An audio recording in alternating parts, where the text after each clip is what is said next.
Mirchi Sunday suspense, কান টান উত্তেজনা।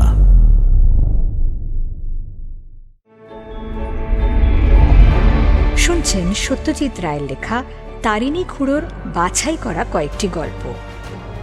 শেঠ গঙ্গারামের ধন দৌলত। গল্পটির সত্য আনন্দ পাবলিশার্স প্রাইভেট লিমিটেড কর্তৃক সংরক্ষিত। মদ্যপান, ধূমপান ও মাদক সেবন স্বাস্থ্যের পক্ষে ক্ষতিকর। বাংলা সাহিত্যের রোমাঞ্চকর কিছু গল্প দিয়ে সাজানো আমাদের এই বিশেষ নিবেদন সানডে সাসপেন্স। আজ আপনার জন্য সত্যজিৎ রায়ের লেখা তারিণী খুড়োর গল্প শেঠ গঙ্গারামের ধনদৌলত। সত্যজিৎ রায়, তিনি জন্মগ্রহণ করেন 2রা মে 1921 সালে। তিনি প্রয়াত হন 23শে এপ্রিল 1992 সালে। সত্যজিৎ রায় সৃষ্ট তারিণীচরণ বাড়ুজ্যে ওরফে তারিণী খুড়ো এক দুর্দান্ত চরিত্র। তারিণী খুড়ো সেই বাঙালির প্রতিনিধিত্ব করেন যে বাঙালি ভ্রমণ পিপাসু, অ্যাডভেঞ্চার প্রিয়। সারা জীবন নানান কাজ করেছেন খুড়ো, যদিও কোনো কাজেই বেশি দিন টিকতে পারেননি।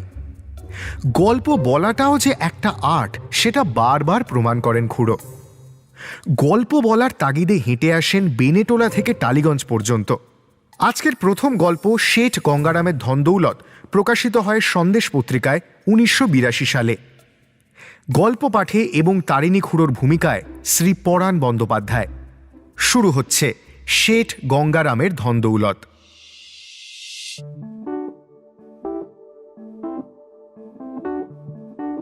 আমার এখন যে চেহারা দেখছিস তা দেখে আমার ইয়াং বয়সের চেহারা তোরা কল্পনাই করতে পারবি না। কিরকম চেহারা ছিল আপনার খুড়ো? জিজ্ঞেস করলো ন্যাপলা।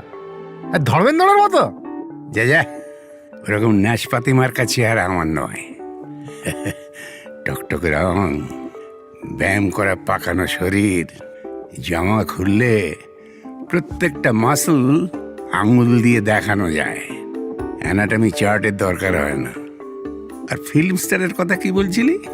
কত অফার পেয়েছে এই খুড়ো হিরো হওয়ার জন্য, জানিস? এ বাবা, আর আপনি নিলেন না? বলল ন্যাপলা। অবশ্যই তখন তো মনে হয় সাইলেন্ট ছবি, তাই না? কে বললে সাইলেন্ট? আমি বলছি স্বাধীনতার কয়েক বছর আগের কথা। সাইলেন্ট ছবি তো ফুরিয়ে গেছে 30 সনের কিছু পরে। আপনি রিফিউজ করলেন? হালবাত একবার একটা ছবিতে করতে হয়েছিল, তবে সেটা অন্য গল্প, একদিন বলবো। আসলে ফিল্মে হিরো হওয়ার শখ আমার কোনো দিনই ছিল না। আমি চেয়েছিলাম আমার গোটা জীবনটাই হবে একটা সিনেমার গল্প, একটা খাঁটি নির্ভেজাল অ্যাডভেঞ্চার, অথবা বলতে পারিস একটা সিরিজ অফ অ্যাডভেঞ্চার। রং মেখে ক্যামেরার সামনে দাঁড়াবো, ডিরেক্টর মশাই ডুগডুগি বাজাবে, আর আমি নাচবো এ শর্মা সে শর্মা নয়। আজ কোন অ্যাডভেঞ্চারের বিষয় বলবেন মিস্টার শর্মা? জিজ্ঞেস করলো ন্যাপলা। খুড়োকে এ ধরনের কথা বলার সাহস একমাত্র ন্যাপলারই আছে, তবে সেটা খুড়ো বিশেষ মাইন্ড করেন বলে মনে হয় না। বাইরে একটা খিটখিটে ভাব দেখালেও আসলে ওর মনটা নরম, এটা জানতাম। বেনেটোলা থেকে টালিগঞ্জে আসেন যে শুধু আমাদের গল্প শোনাবার জন্যই, এটা তো মিথ্যে নয়। দুধ চিনি ছাড়া চায়ে পরপর দুটো চুমুক দিয়ে খুড়ো বললেন,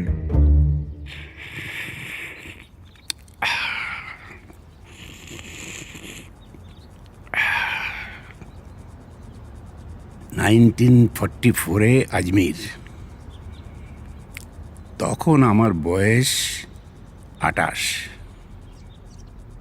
আমরা 5 জন, আমি, ভুলু, চটপটি, সুনন্দ আর ন্যাপলা গল্পের জন্য রেডি হয়ে বসলাম।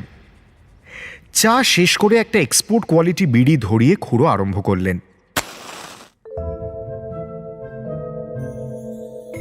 আগ্রায় একটা ব্যাংকের চাকরিতে ইস্তফা দিয়ে কোথায় যাওয়া যায় তাই ভাবছিলাম। এমন সময় হঠাৎ মনে পড়ে গেল ধরণী কাকার কথা, আমার বাবার মাস্তুতো ভাই। তিনি জয়পুরে হোমিওপ্যাথিক করে বেশ পসার জমিয়ে বসেছেন। রাজস্থানটা দেখা হয়নি, অথচ ছেলেবেলা থেকেই ওই দেশটার উপরে একটা আকর্ষণ রয়েছে। মনে হয় ভারতবর্ষে ওটাই সত্যিকারের রোমান্স ও অ্যাডভেঞ্চারের ঘাঁটি। চলে গেলুম কাকার কাছে। আমি বেকার জেনে কাকার ভুরু কুঁচকে গেল। বললেন, তোর মতো একজন জোয়ান ছেলে ফ্যা ফ্যা করে ঘুরে বেড়াচ্ছে, এটা আমি বরদাস্ত করতে পারি না। আজমির যাবি? কি আছে সেখানে? শেঠ গঙ্গারাম আমার পেশেন্ট, পেটের আলসারে ভুগত, আমার ওষুধে চাঙ্গা হয়ে উঠেছেন। তার একজন ইংরেজি জানা সেক্রেটারির দরকার। তোর তো ইংরেজিতে অনার্স ছিল, যদি চাস তো তোকে রেকমেন্ড করে দিতে পারি। কখন কি কাজে দরকার পড়ে, তাই টাইপিংটা আগেই শেখা ছিল। কাজেই সেক্রেটারির চাকরির পক্ষে আমি অনুপযুক্ত নই। তবু লোকটার সম্পর্কে একটু ডিটেল জানা দরকার। প্রশ্ন করলুম, কি করেন গঙ্গারাম? গঙ্গারাম বললেই 19টি বার ম্যাট্রিক এসে ঘায়েল হয়ে থামলো শেষে মনে পড়ে যায়। তো কাকা বললেন, গঙ্গারাম মস্ত ধনী, হিরে জহরতের কারবার, বিদেশে করেসপন্ডেন্স চালাতে হয়। যে সেক্রেটারি ছিল সে নাকি বিয়ে করার নাম করে সেই যে গেছে আর আসেনি। বস হিসেবে গঙ্গারাম কেমন? কোনো গোলমাল নেই, তবে ওর একটা ছেলে আছে বছর 12 বয়স, সে নাকি একটি মূর্তিমান বিচ্ছু। সে যদি কিছু করে থাকে। কুছ পরোয়া নেই, যে ছেলের এখনো গুপ গজাবার বয়স হয়নি তাকে আবার ভয় কিসের? ও আমি সামলে নেব। তাহলে আর কি, লেগে পড়। আমি গঙ্গারামকে লিখে দিচ্ছি, আমার রিকোয়েস্ট ও ঠেলতে পারবে না। কাকার এক চিঠিতেই গঙ্গারাম রাজি। লিখলেন, সেন্ড ইয়োর নেফিউ ইমিডিয়েটলি। একবার অম্বর প্যালেসটা ঢু মেরে জয়পুর থেকে চলে গেলাম মুসলমানদের পবিত্র তীর্থস্থান আজমিরে। আকবর একটা প্রাসাদ বানিয়েছিলেন এই শহরে। আজমির থেকে 7 মাইল পশ্চিমে হিন্দুদের তীর্থস্থান পুষ্কর। সব মিলিয়ে যাকে বলে ঐতিহ্যে মহিয়ান। প্রথম রাতটা থাকলাম সার্কিট হাউসে। কাকাই ব্যবস্থা করে দিয়েছিলেন। আনা সাগর নামে বিরাট একটা লেকের ধারে। এমন সার্কিট হাউস ভারতবর্ষে আর দ্বিতীয়টি আছে কিনা সন্দেহ। বারান্দায় বেতের চেয়ারে বসে যে দৃশ্য দেখলুম তা জীবনে ভুলব না।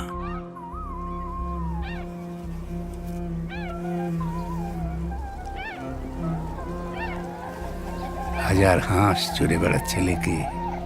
পশ্চিমে তারাগড় পাহাড়, তার পেছনে টেকনিক্যালের ছবির মতো সানসেট হচ্ছে। শেঠ গঙ্গারামের গদি এবং বাসস্থান শহরের মধ্যিখানে হলেও বাড়ির ভেতরে একবার ঢুকে পড়লে সেটা আর বোঝার জো থাকে না। 27 বিঘে জমির উপরে বাড়ি, আর সেটাকে ঘিরে দুর্গের মতো পাঁচিল। 250 বছরের সোনাদানার ব্যবসা। ঘরে যে কত মহামূল্য রত্ন আর গয়নাগাটি আছে তার হিসেব নেই। সেই জন্যেই এই পাঁচিলের ব্যবস্থা। যদিও তাতেও 16 আনা সেফটি হয় না, সেটা পরে বুঝেছিলাম। তবে সে কথা যথাস্থানে প্রকাশ্য। গঙ্গারামের সাথে গদিতে সকালে দেখা করলুম। ভদ্রলোকের বয়স 60-65। ঘি খাওয়া নধর পরিপুষ্ট চেহারা। একবার বসে পড়লে উঠতে গেলে পাশের লোককে হাত ধরে হেল্প করতে হয়। আমায় দেখে প্রথম প্রশ্ন হলো, আর ইউ এ বেঙ্গলি? এই প্রশ্নের অবশ্য একটা কারণ আছে, সেটা এখানে বলি। আগ্রায় থাকতে একদিন ব্যাংকে এক খদ্দের আসে। ভদ্রলোকের চেহারা এমনিতেই ভালো, তার উপরে একজোড়া তাগড়াই গোঁফ। তাতে এমন এক পার্সোনালিটি এনে দিয়েছে, দেখেই আমি ডিসাইড করলুম ও জিনিস আমারও চাই। 2.5 মাস লেগেছিল গোপের ওই শেপ নিতে। মাঝখানটা ভরাট আর পুরু, আর দুটো পাশ যেন দুটো হাতির সুর সেলাম ঠুকছে। কলকাতার বাঙালিদের মধ্যে থেকে গোঁপ জিনিসটা প্রায় তখন উঠে গেছে, কিন্তু পশ্চিমে অনেকেই ওটার খুব তোয়াজ করে। আর রাজস্থানে তো কথাই নেই। তো শেঠজিকে বললুম, আমি বঙ্গ সন্তানই বটে, গোঁপটা নেহাত শখের ব্যাপার। ইংরেজিটা তো মোটামুটি বলতেই পারতুম। 2 বছর আগ্রায় থেকে হিন্দিটাও সড়গড় হয়ে গেল, তার উপরে আদব কায়দাগুলো রপ্ত, স্বাস্থ্য ভালো, সব মিলিয়ে গঙ্গারাম খুশি হলেন। বললেন, আমার বাড়িতেই তুমি থাকবে, ও সকালে বিকেলে আমার কাজ করবে, দুপুরটা আমি ঘুমাই, আর সাঁঝের বেলা তুমি আমার ছেলে টিউশনই করবে। ছেলে চালাক আছে, তবে পড়াশোনায় মন নেই। ও বহুত বদমাশ লড়কা হ্যাঁ, সঙ্গত সে নষ্ট না হয়ে যায় সেটা তোমাকে দেখতে হবে। হ্যাঁ, উপযুক্ত পারিশ্রমিক আমি তোমাকে দিব। তবে একটা কথা, আমরা নিরামিষ খাই, মাছ মাংস খেতে চাইলে তোমাকে বাহার গিয়ে খেতে হবে। অবশ্য শাক সবজি ফল মূল দুধ মিষ্টি যদি তোমার অরুচি না হয়, তাহলে বাইরে যাওয়ার কোনো দরকার হবে বলে আমার মনে হয় না।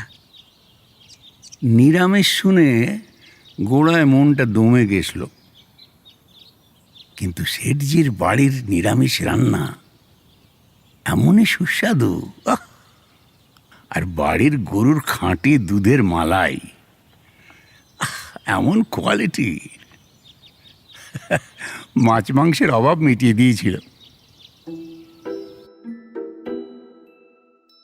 গঙ্গারামের সব শুদ্ধ 7 ছেলে, তার মধ্যে 2টি অল্প বয়সেই মারা গেছে, 2টি আর্মিতে, 2টি বাপের ব্যবসায় যোগ দিয়েছে, আর ছোটটি হলেন শ্রীমান মহাবীর বিচ্ছু।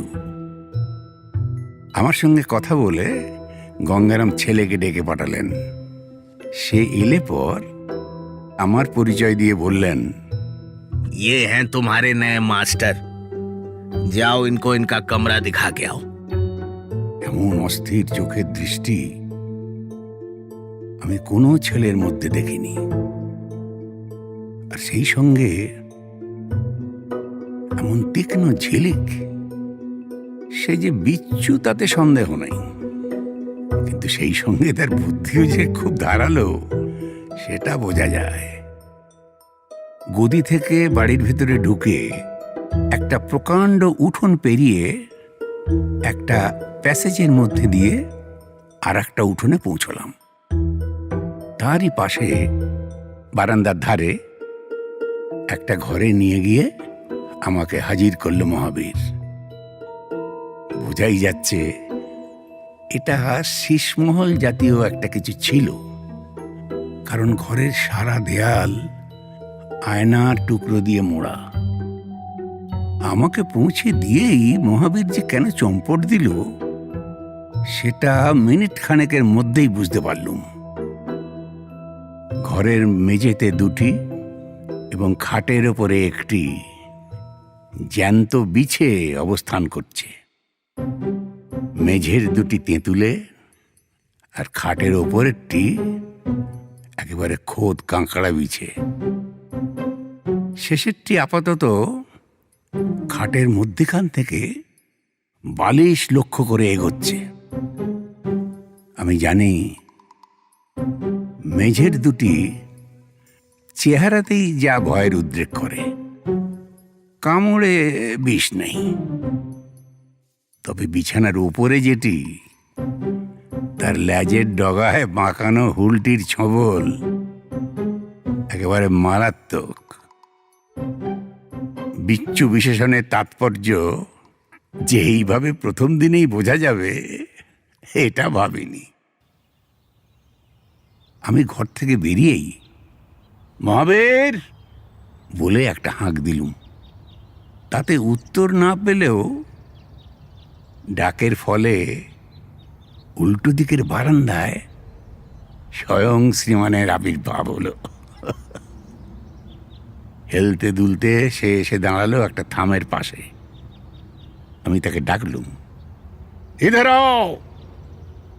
বিচ্ছু এগিয়ে উঠোনের মাঝ বরাবর এসে আবার থামল। হাত দিয়ে বিচ্ছু তুলতে পারো? শ্রীমান নিরুত্তর। এসো দেখে যাও কি করে তোলে। এবার শ্রীমানের কৌতূহল হলো। এখানে বলে রাখি, আমি নিজেও কোনোদিন হাত দিয়ে কাঁকড়া বীজে তুলিনি, তবে সেটা যে সম্ভব তা জানি। কারণ ছেলেবেলায় গনসা বলে আমাদের একটা চাকর ছিল, তাকে এই জিনিস করতে দেখেছি।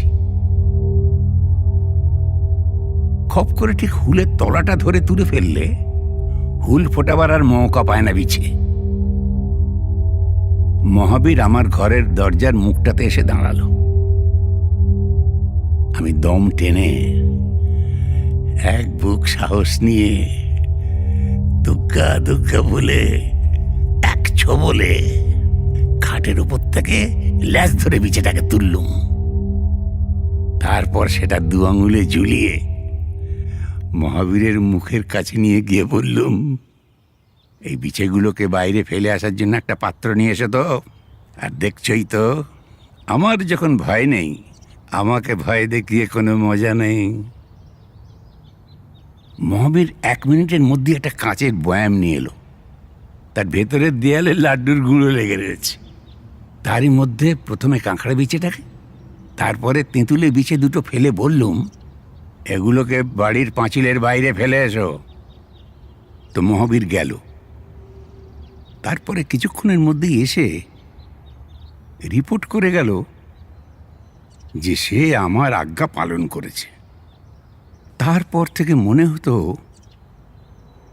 যে প্রাইভেট টিউটরের প্রতি তার যে স্বাভাবিক বিরাগ, সেটা মহাবীর কিছুটা কাটিয়ে উঠেছে। কতটা কাটিয়েছে সেটা জানা মুশকিল, কারণ এমনিতে সে অত্যন্ত চাপা। পেটে বোমা মারলেও মনের আসল ভাব সে প্রকাশ করবে না। কিন্তু ছেলেটি অত্যন্ত চৌখস। কাজেই লেখাপড়ায় যাতে তার মন বসে, সে চেষ্টা আমাকে করতেই হবে, তাতে সফল হই বা না হই। দুষ্টুমি বন্ধ করার চেষ্টা আমি করিনি, কারণ আমি জানি সেটা মাঠে মারা যাবে।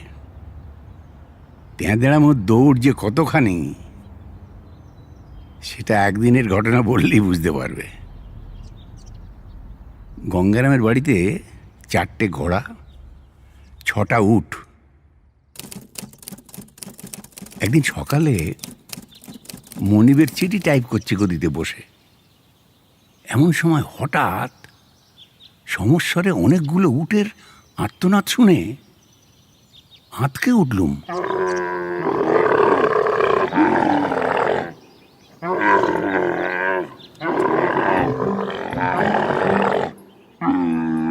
ডাকের মতো অমন বিভৎস ঘড়ঘড়ে ডাক, আর কোনো জানোয়ারের নেই। কৌতূহল হওয়াতে বাইরে বেরিয়ে দেখি জোড়া জোড়া উট বোধহয় পরস্পরের দিকে পিঠ করে বসেছিল। কোন এক ফাঁকে গিয়ে শ্রীমান ওর ল্যাজ গাছ ছড়ার মতো করে বেঁধে দিয়েছিল।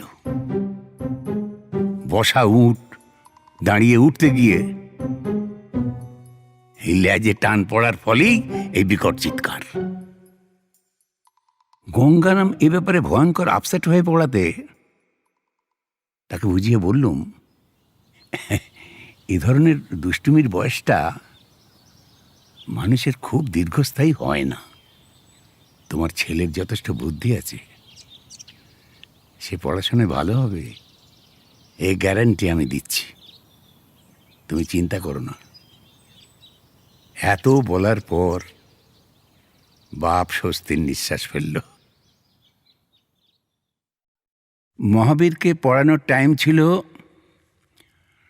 সন্ধ্যে 7টা থেকে 9টা। একতলার পিছন দিকে আমার ঘরের উল্টো দিকে একটা ঘরে বসে পড়াশোনা করত। আমি গিয়ে বসলেই বেয়ারা এক গ্লাস শরবত দিয়ে যেত। সেটা যে কিসের শরবত তা কোনো দিন ঠাউর করতে পারলাম না। তবে বলতে পারি, এমন সুস্বাদু সুগন্ধি শরবত আমি কোনোদিন খাইনি। শরবত শেষ হতে না হতেই ছাত্রটি এসে পড়তেন। একদিন দেখি ছেলে আর আসে না।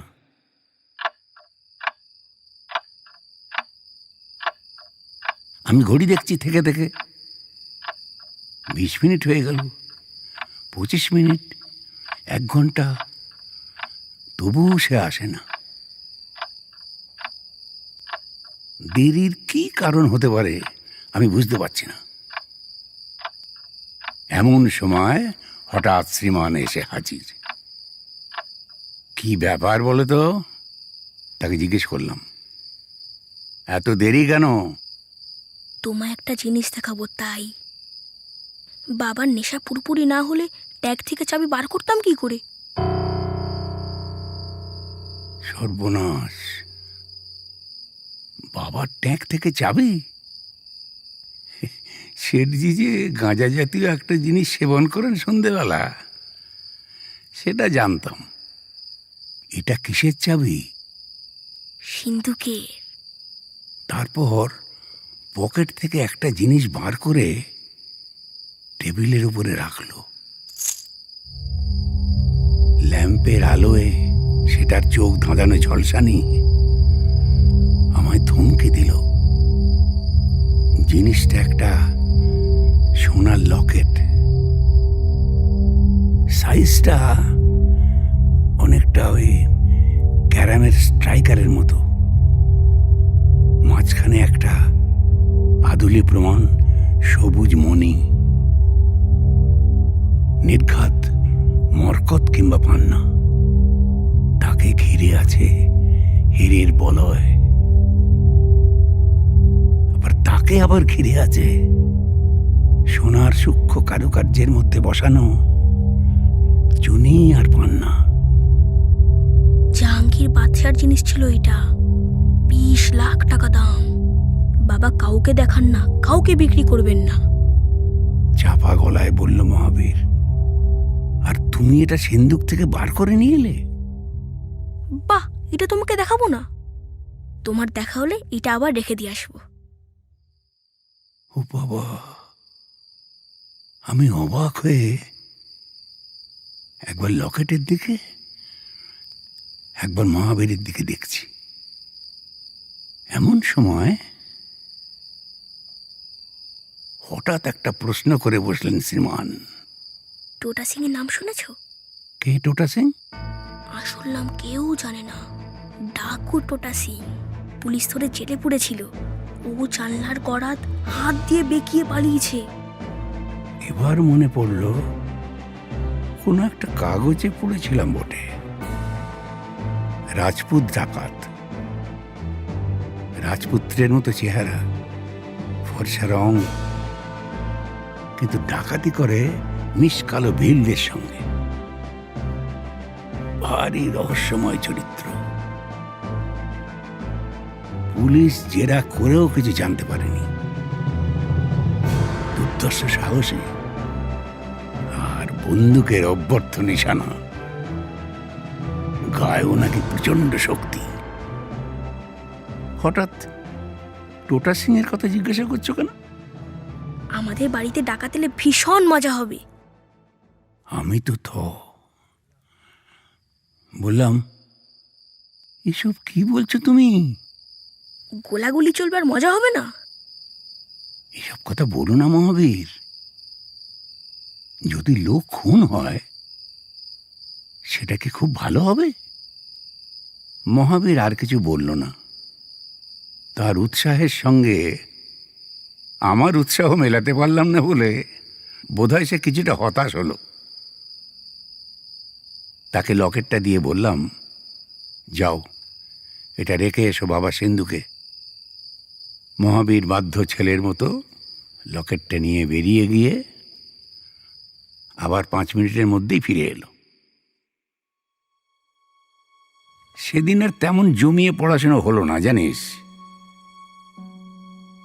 রাত্রিরে শুয়ে শুয়ে ওই লকেটটার কথা আর সেই সঙ্গে কি বিপুল ধন দৌলতের মধ্যে রয়েছে আমি সেই কথাটাই ভাবছিলাম। আমার ঘরের ওপরেই শেঠ গঙ্গারামের ঘর। শেঠজির ইনসমনিয়া,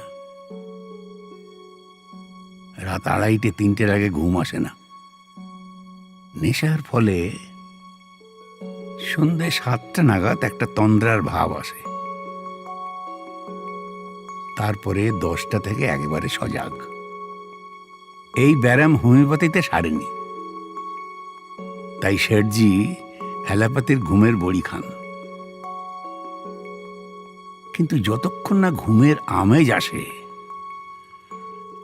ততক্ষণ ঘরে পায়চারি করেন। তার পদধ্বনি আজ শুনতে পাচ্ছি আমার মাথার উপর। ক্রমে সেই পায়ের শব্দ থেমে গেল, কিন্তু আমার চোখে ঘুম নেই। ঢং ঢং করে গদির ঘরের জাপানি দেয়াল ঘড়িতে 2টো বাজল।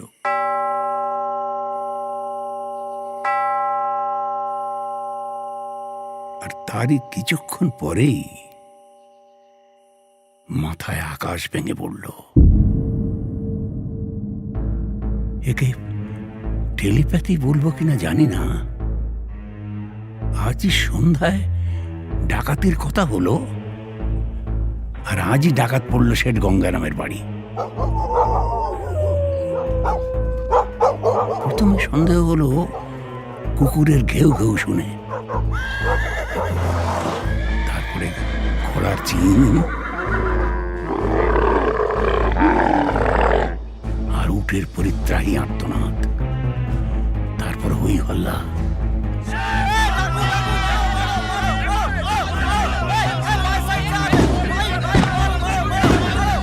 আর পরপর 3টে বন্দুকের আওয়াজ পেয়ে আমি খাটের উপরে শটান উঠে বসলাম।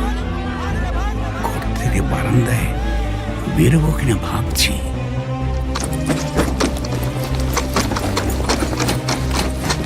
এমন সময় বেশ কিছু লোকের একসঙ্গে দ্রুত পায়ের শব্দে সমস্ত বাড়িটা গম গম করে উঠল। দরজা দিয়ে মুখ বাড়িয়ে ওদিকের বারান্দায় প্যাসেজের ভেতর দিয়ে বাইরের উঠোনের যে অংশটা দেখা যায় তাতে আলোক রশ্মির ছটফটানি দেখে বুঝলাম কে বা কারা যেন টর্চ ফেলছে। মাথায় রোগ চেপে গেল। শেঠজি আমাকে একটা রিভলভার দিয়েছিল, সেটা নিয়ে প্যাসেজের দিকে এগিয়ে গেলুম। বাড়িতে ডাকাত যদি পড়েই থাকে তো এইভাবে কেঁচো হয়ে ঘরে বসে থাকলে বাঙালির মুখে যে খালি পড়বে। কিন্তু প্যাসেজ দিয়ে বেরোনো মাত্র একটা বন্দুকের গর্জনের সঙ্গে সঙ্গে বুঝলাম আমার কানের পাশ দিয়ে একটা গুলি বেরিয়ে গিয়ে পিছনের একটা কাঁচের জানলাকে চৌচির করে দিল। আমি বেগতিক দেখে মাটিতে হুমড়ি খেয়ে পড়লুম। গোলাগুলি চললে এইটাই যে প্রশস্ত পন্থা এটা আমার জানা ছিল। তাও উপর অবস্থাতেই হাত বাড়িয়ে রিভলভারের ঘোড়া টিপে একজন বন্দুকধারীর দিকে আমি গুলি চালিয়ে দিলুম।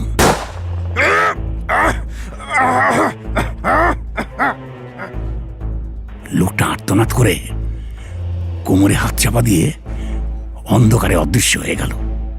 আজ অমাবস্যা, কিন্তু উঠোনের ওপরে ছাদ নেই বলে তারার আলোতে তবু কিছুটা দেখা যাচ্ছিল। এইভাবে কুরুক্ষেত্র চলল প্রায় মিনিট 20। শেঠজির বাড়ি পাহারা দেওয়ার জন্য সশস্ত্র দারোয়ান ছিল গোটা আসতে।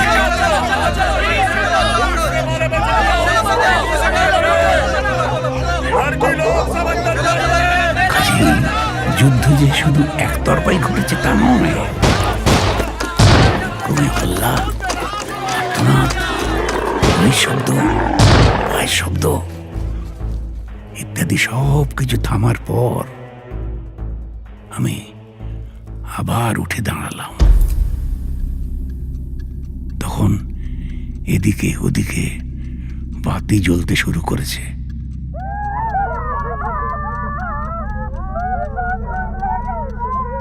উপর থেকে মেয়েদের গলায় ঘোর বিলাপ ধ্বনি শোনা যাচ্ছে। যতদূর মনে হয় রেড সাকসেসফুল। কোন দিকে যাব বুঝতে পারছি না। এর ঠিক মিনিট খানেকের মধ্যেই মহাবীর দৌড়ে নেমে এলো দোতলা থেকে। সে আমার ঘরেই যাচ্ছিল। মাঝপথে আমাকে দেখে থেমে গিয়ে পাকা খবরটা দিয়ে দিল, টোটা সিং এর ডাকাতের দল বিস্তর ধনরত্ন লুট করে নিয়ে চলে গেছে, ইনক্লুডিং শেঠজি সিন্দুক খুলে জাহাঙ্গীরের লকেট। শেঠজি নাকি নিজে বিপদ বুঝে গিন্নি ও মহাবীরকে নিয়ে ছাতে গিয়ে গা ঢাকা দিয়েছিলেন। তার দুই ছেলে প্রতাপ ও রঘুবীর বন্দুক নিয়ে ডাকাতদের বিরুদ্ধে রুখে দাঁড়িয়েছিল। দুজনেই জখম। এছাড়া দুটি প্রহরী মরেছে, আরেকটির পায়ে গুলি লেগেছে। কিন্তু এখানেই গল্পের শেষ নয় নাবলা।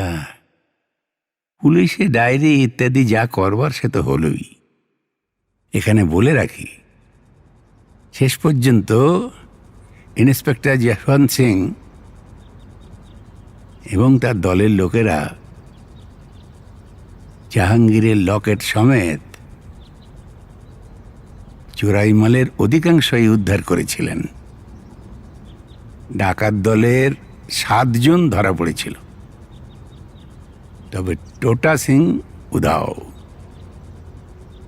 কিন্তু এসবের আগে আমাকে জড়িয়ে যে ঘটনাটা ঘটল তার জন্য আমি মোটেই প্রস্তুত ছিলাম না। ডাকাতির 2 দিন পরের সন্ধ্যাবেলা ছাত্র পড়ানোর ঘরে গেছি যথারীতি 7টার সময়। শরবত খাওয়া হয়ে গেছে। এমন সময় অনুভব করলাম মাথাটা কেমন যেন ঝিমঝিম করছে। ছাত্র তখনও আসেনি। এদিকে ক্রমেই বুঝতে পারছি যে চোখের সামনের জিনিসগুলো দেখতে যেন রীতিমতো কষ্ট করে দৃষ্টি ফোকাস করতে হচ্ছে। কি যে হলো কিছুই বুঝতে পারছি না। শুধু এইটুকু বুঝছি এই অবস্থায় পড়ানো অসম্ভব। এমন সময় শ্রীমান মহাবীর সিং এর প্রবেশ। তার হাতে একটা হ্যান্ডবিলের মতো দেখতে হলদে কাগজ। অবাক হয়ে দেখলাম তাতে আমারই ছবি। টোটা সিং, বলল মহাবীর, তার চোখ জলজল করছে। টোটা সিং? কি বলছে ছেলেটা পাগলের মতো? স্পষ্ট দেখছি আমার ছবি। সেই গোঁপ, সেই জুলপি, সেই নাক, সেই চোখ। টোটা সিং, আবার বলল মহাবীর। ঠিক তোমার মতন দেখতে। রাস্তার দেয়ালে দেয়ালে ছবি আটকে দিয়েছে। ধরে দিতে পারলে 2000 টাকা পুরস্কার। আমি সেই অবস্থাতেই কাগজটা ওর হাত থেকে নিয়ে চোখের একেবারে সামনে এনে নিচের লেখাটা পড়ার চেষ্টা করলুম। বড় করে লেখা, টোটা সিং। নামটা পড়তে কোনো অসুবিধে হলো না। আর সেই সঙ্গে ছবির মাথার উপরে লেখা, রিওয়ার্ড ₹2000। পুলিশ তোমায় ধরতে আসবে। কিষানলাল বলল পুলিশকে বলে দেবে তুমি এখানে থাকো। ও দেখেছে দেয়ালের ছবি। কিষানলাল শেঠজির দোকানের একজন কর্মচারী। লোকটা যে খুব সুবিধের নয় সেটা আমারও কয়েকবার মনে হয়েছে। তোমার জেল হবে। আমার জেল হলে সে যেন রেহাই পায় এমনই তার ভাব। এই অদ্ভুত প্রায় বেহুশ অবস্থাতেও বুঝতে পারলুম এ ছেলেকে আমি বশ করতে পারিনি। সে আমার প্রতি যেমনই বিরূপ ছিল তেমনই রয়ে গেছে। আমি আর চোখ খুলে রাখতে পারছিলাম না, জীবও জড়িয়ে আসছিল। তারই মধ্যে বুঝতে পারছি একটা বিশ্রী অবস্থায় পড়ে গেছি। চেহারায় যখন এতই মিল, তখন গঙ্গারামও আমাকে উদ্ধার করতে পারবেন কিনা সন্দেহ। শেষটায় হাতে হাত করা। ঘর থেকে বেরিয়ে টলতে টলতে উঠোন পেরিয়ে কোনো মতে আমার শীষমহলের বিছানায় শুয়ে পড়লাম।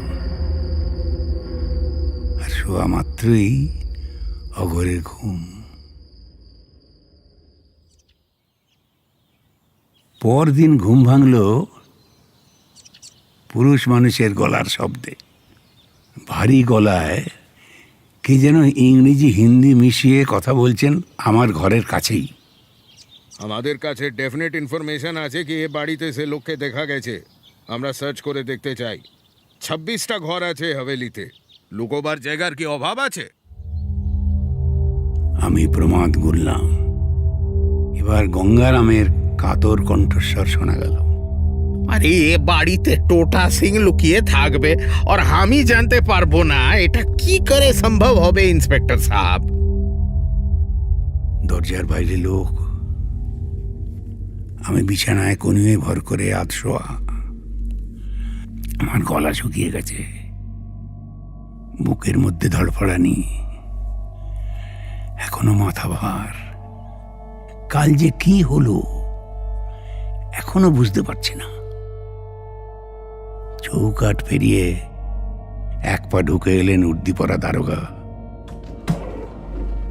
আমার দিকে এক ঝলক দৃষ্টি দিয়ে সরি বলে বেরিয়ে গেলেন। পায়ের শব্দ এবং কণ্ঠস্বর বারান্দার ডান দিক দিয়ে মিলিয়ে গেল। আমার মাথা ভোঁ ভোঁ করছে।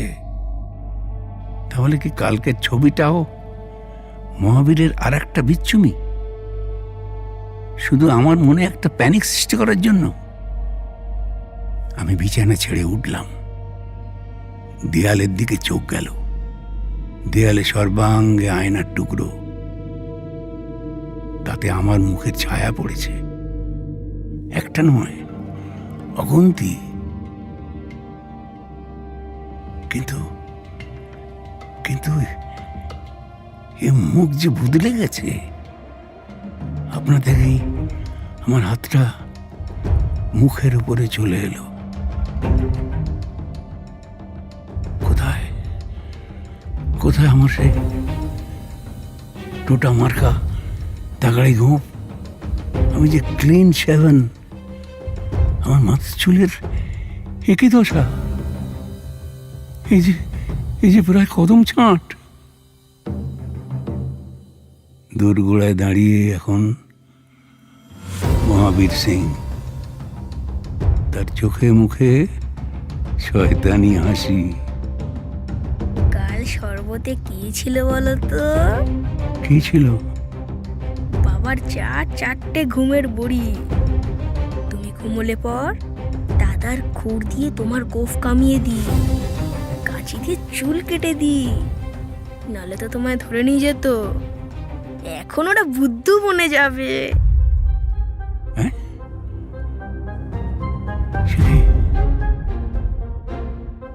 আমি অবাক হয়ে চেয়ে রইলাম মহাবীরের দিকে। এমন ফন্দির তারিফ না করে কি পারা যায়? আর সে যে সত্যি আমার বন্ধু, তার ইচ্ছে বড় প্রমাণ কি আর আছে? শাবাশ মহাবীর। আমি এগিয়ে গিয়ে বন্ধুর পিঠ চাপড়ে বললাম, জিতে রহো বাচ্চে।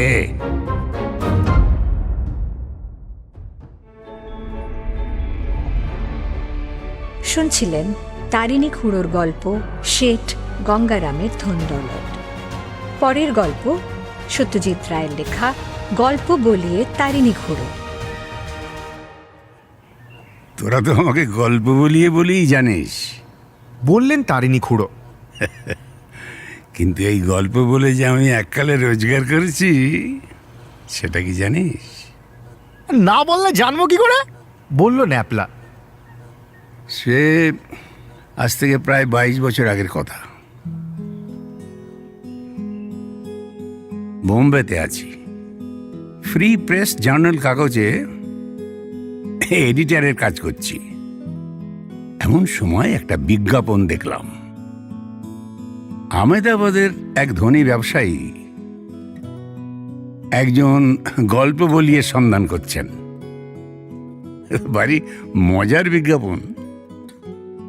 হেডলাইন হচ্ছে ওয়ান্টেড আ স্টোরি টেলার। তারপরে লেখা আছে যে আহমেদাবাদের একজন কাপড়ের ব্যবসায়ী বলবন্ত পারেখ একটি ব্যক্তির সন্ধান করছেন যে তাকে প্রয়োজন মতো একটি করে মৌলিক গল্প শোনাবেন। সে লোক বাঙালি হলেই ভালো হয়, কারণ বাঙালিরা খুব ভালো গল্প লেখেন। বুঝে দেখ, মৌলিক গল্প। অন্যের লেখা ছাপা গল্প হলে চলবে না। সেরকম গল্প তো পৃথিবীতে হাজার হাজার আছে, কিন্তু এই লোকটা চাইছে এমন গল্প যা আগে কোথাও প্রকাশিত হয়নি। এখন ব্যাপারটা হচ্ছে কি, আমার পক্ষে গল্প তৈরি করা খুব কঠিন নয়। আমার জীবনে এত রকম অভিজ্ঞতা হয়েছে, তাতে একটু আধটু রং চড়িয়ে রদবদল করে বলে দিলেই একটা গল্প হয়ে যায়। তাই কপাল ঠুকে অ্যাপ্লাই করে দিলুম। এটাও জানিয়ে দিলুম যে আমি গুজরাতি জানি না, তাই গল্প বললে হয় ইংরেজিতে না হিন্দিতে বলতে হবে। হিন্দিটা আমার বেশ ভালো রকমের রপ্ত ছিল, আর ইংরেজি তো কলেজে আমার সাবজেক্টই ছিল। 7 দিনে উত্তর এসে গেল। পারেখ সাহেব জানালেন ওর ইনসমনিয়া আছে। রাত 3:30-4টের আগে উনি ঘুমন না। সেই সময়টা গল্প শুনতে চান। রোজ নয়, যেদিন মন চাইবে। মাইনে মাসে 1000 টাকা। আমি আমার বোম্বের খবরের কাগজের চাকরি ছেড়ে দিলুম। 1.5 বছর কাজ করছি, একই কাজ, আর এমনিতেই ভালো লাগছিল না। খুড়ো থেমে গিয়ে দুধ চিনি ছাড়া চায়ে একটা চুমুক দিয়ে আবার শুরু করলেন।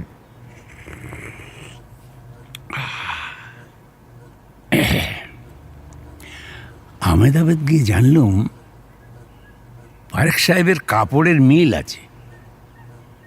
বিরাট ধনী লোক, বাড়িটাও পেল্লায়, অন্তত 12-14খানা ঘর।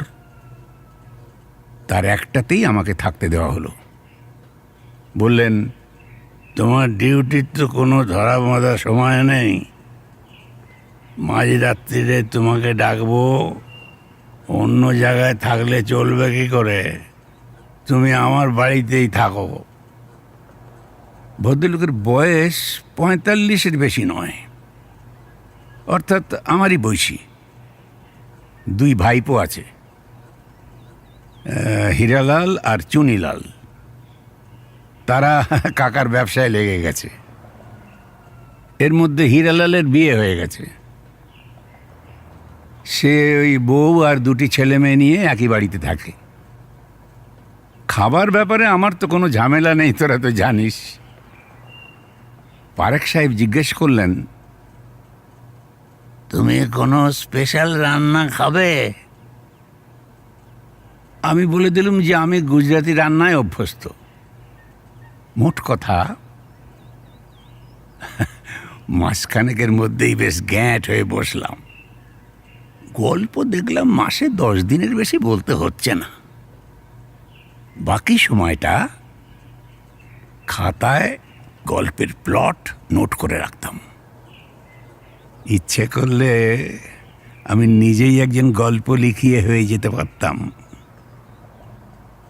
কিন্তু তাতে মাসে 1000 টাকা আয় হতো না। ভূতের গল্প, শিকারের গল্প, ক্রাইমের গল্প, সাধারণত এইগুলোই ভদ্রলোক বেশি শুনতে ভালোবাসতেন। তোরা তো জানিসই, ভূতের অভিজ্ঞতা আমার অনেক হয়েছে। তারপরে ধর রাজা রাজাদের সঙ্গে শিকারও করেছি কম না। ক্রাইমের গল্পটা মাথা থেকে বার করে বলতুম, সেটা বেশ ভালোই উতরিয়ে যেত।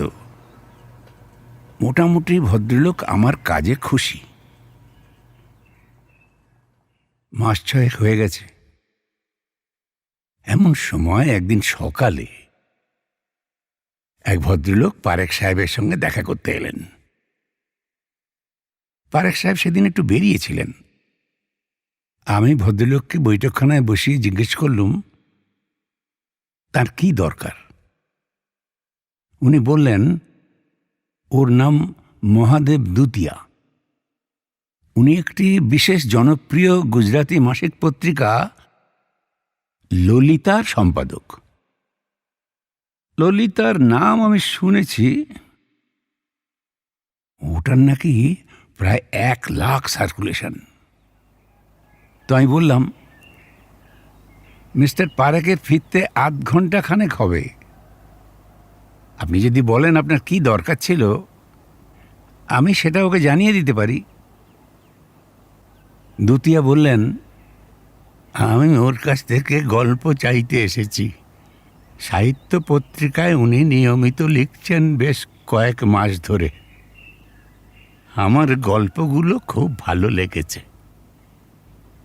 তাই ভাবছিলাম আমাদের কাগজে যদি লেখা দেন। আমাদের পাঠক সংখ্যা সাহিত্যের প্রায় 1.5। উনি গল্প লিখছেন? আমি একটু অবাক হয়ে জিজ্ঞাসা করলাম, আপনি জানেন না? ভদ্রলোক অবাক। না, একেবারেই জানি না। Very good stories. আর ওর গল্পের খুব ডিমান্ড হয়েছে। সাহিত্যের গ্রাহক সংখ্যাও বেড়ে গেছে। আপনি গুজরাটি পড়তে পারেন? একটু একটু। হিন্দির সঙ্গে সামান্য মিল আছে তো। এই দেখুন ওর একটা গল্প।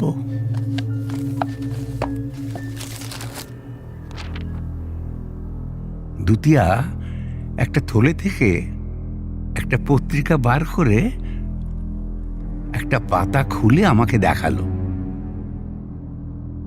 লেখকের নামটা পড়তে কোনো অসুবিধে হলো না আমার। এই গল্প তুমি পড়েছ? সার্টেনলি, খুব ভালো গল্প। আচ্ছা, গল্পের ব্যাপারটা মোটামুটি সংক্ষেপে আমাকে বলতে পারো? দুতিয়া বললেন, এবং আমি বুঝলাম আমারই বলা একটা গল্প। ভদ্রলোকের কাহিনীকার হওয়ার শখ হয়েছে, কিন্তু নিজের মাথায় প্লট আসে না। তাই অন্যের কাছ থেকে শোনা মৌলিক গল্প নিজের বলে চালাচ্ছে। গল্প বলিয়ে বাঙালি হওয়ার প্রয়োজনটা এখন বুঝলাম। আমি গুজরাটি হলে তো অনেক আগে ব্যাপারটা জেনে ফেলতাম। এইভাবে ঘটনাচক্রে দুতিয়ার কাছ থেকে জানার কোনো প্রয়োজনই হতো না। আমি বললাম, আপনি কি বসবেন না আর একদিন আসবেন? অবশ্য আমি ওকে ব্যাপারটা বলে দিতে পারি। আমি নিজেই আসব। কাল সকালে এলে দেখা হবে কি? 11টা নাগাদ এলে নিশ্চয়ই হবে। মিস্টার পারেক একটু দেরিতে ওঠেন।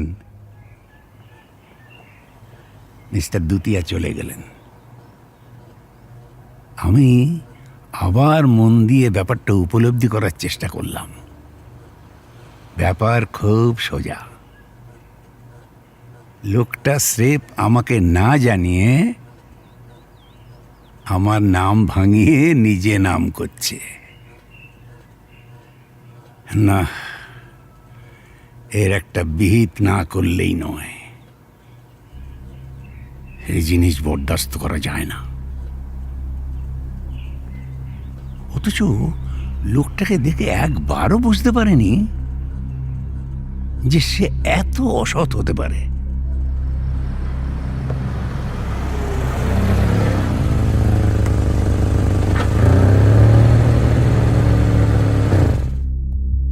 পরদিন দোতলায় আমার ঘরের জানলা দিয়ে দেখলাম 11টার সময় একটা পুরনো ফোর্ড গাড়ি এসে পারেকের বাড়ির সামনে থামলো, আর তার থেকে দুতিয়া নামলো। এবার থেকে ললিতা পত্রিকায় চোখ রাখতে হবে। পারেকের কোনো গল্প বেরোয় কিনা সেটা দেখতে হবে। কিন্তু এর প্রতিকার হয় কি করে? এ জিনিস তো চলতে দেওয়া যায় না। রাত্রিরে ডাক পড়ল, গেলুম। পারেক বলল গল্প শুনবে। আমার ভাবাই ছিল। আমি বলে দিলুম। গল্পের শেষে আমায় তারিফও করলো। বললে, this is one of your best. Napla, ঝুলছিস কেন? মন দিয়ে শোন। 1 মাস পরের কথা। এর মধ্যে আরো 8-10টা গল্প বলা হয়ে গেছে। একদিন সকালে পারেক বেরিয়েছে, আমি আমার ঘরে বসে আছি।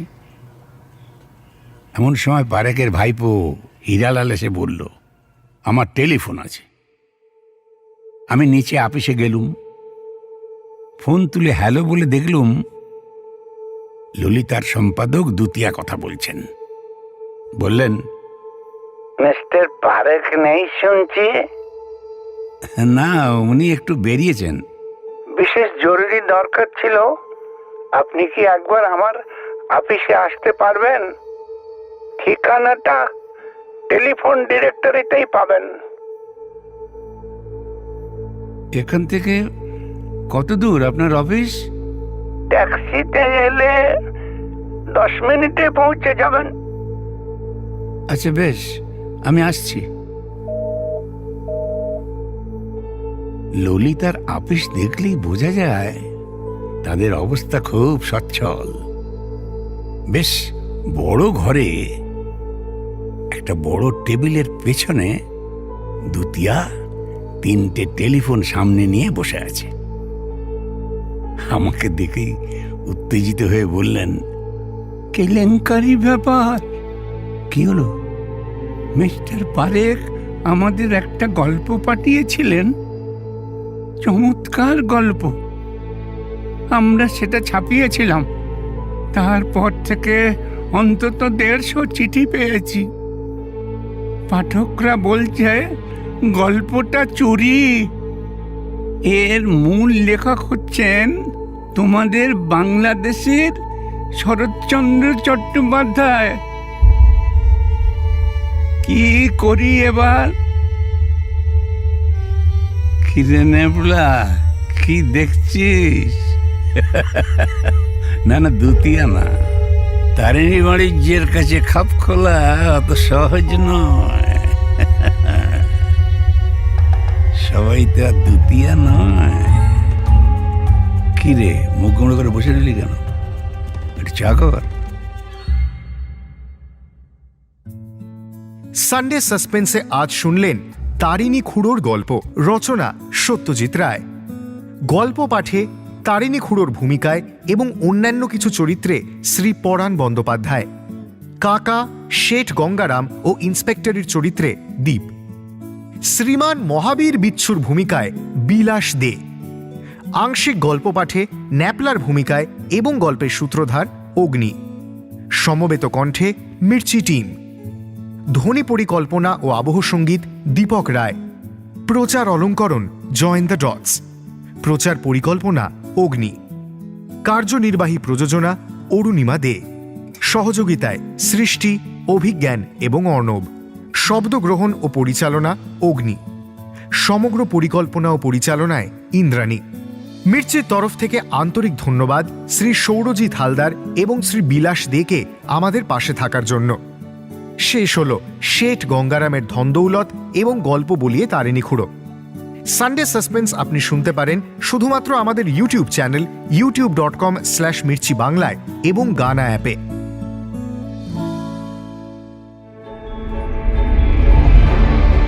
শুনছিলেন গল্প বলিয়ে তারিণী খুড়ো।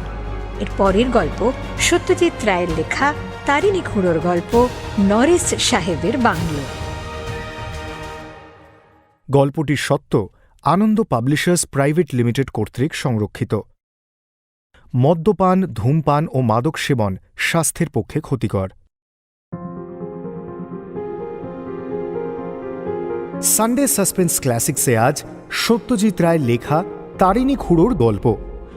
আজকের প্রথম গল্প নরেশ সাহেবের বাংলো প্রথম প্রকাশিত হয় সন্দেশ পত্রিকায় বৈশাখ 1394 বঙ্গাব্দে অর্থাৎ 1987 সালে। গল্প পাঠে ও তারিণী খুড়োর চরিত্রে শ্রীপরাণ বন্দ্যোপাধ্যায়। নরেশ সাহেবের বাংলো গল্পটি সানডে সাসপেন্সে প্রথম প্রচারিত হয় 11 জানুয়ারি 2015 সালে। শুরু হচ্ছে নরেশ সাহেবের বাংলো।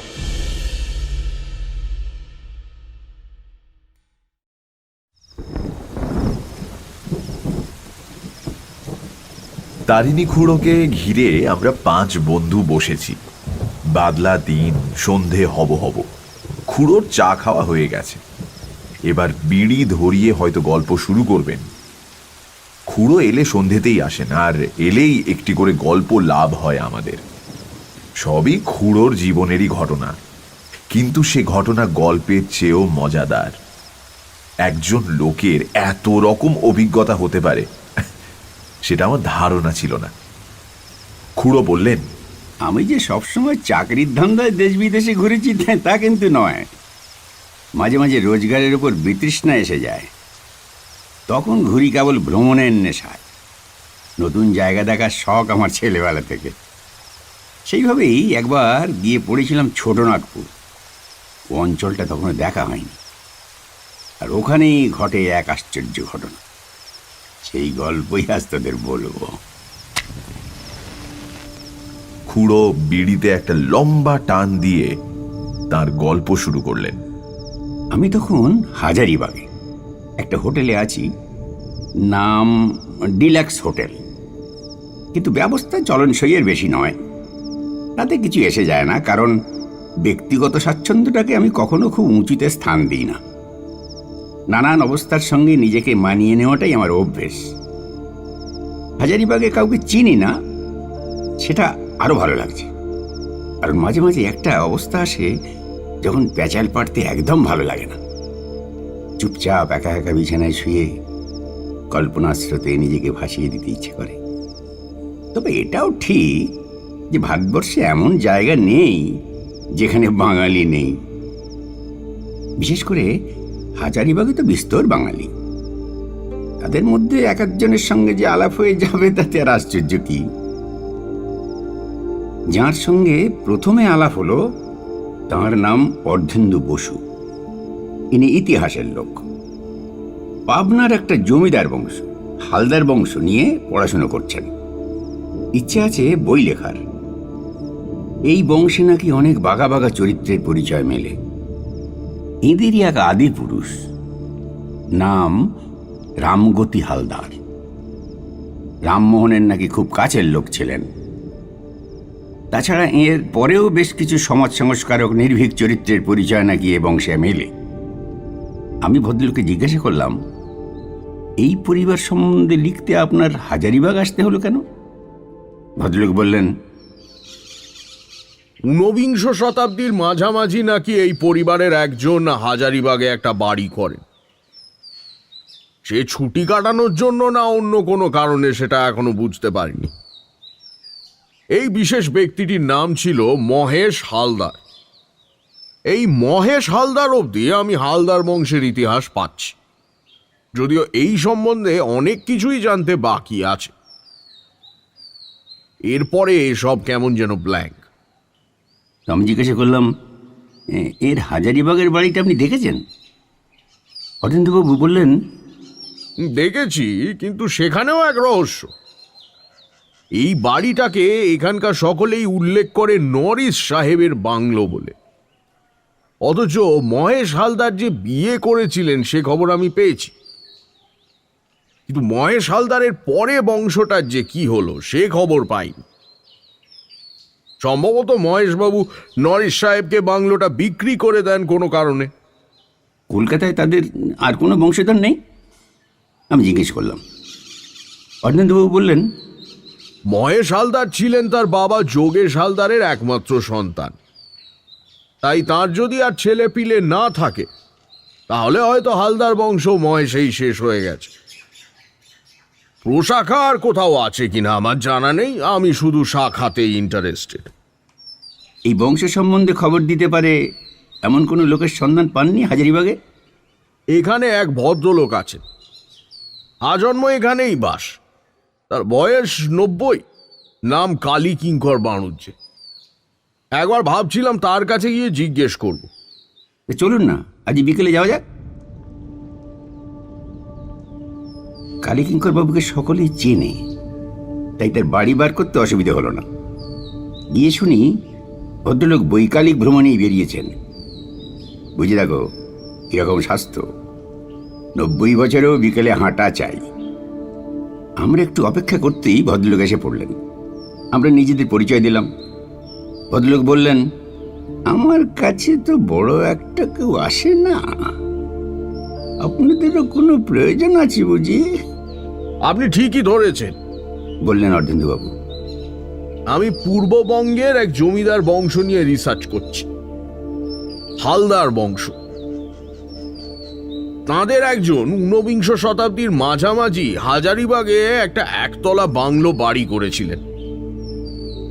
সেই বাড়িকে এখানকার লোকেরা নরিস সাহেবের বাংলো বলে।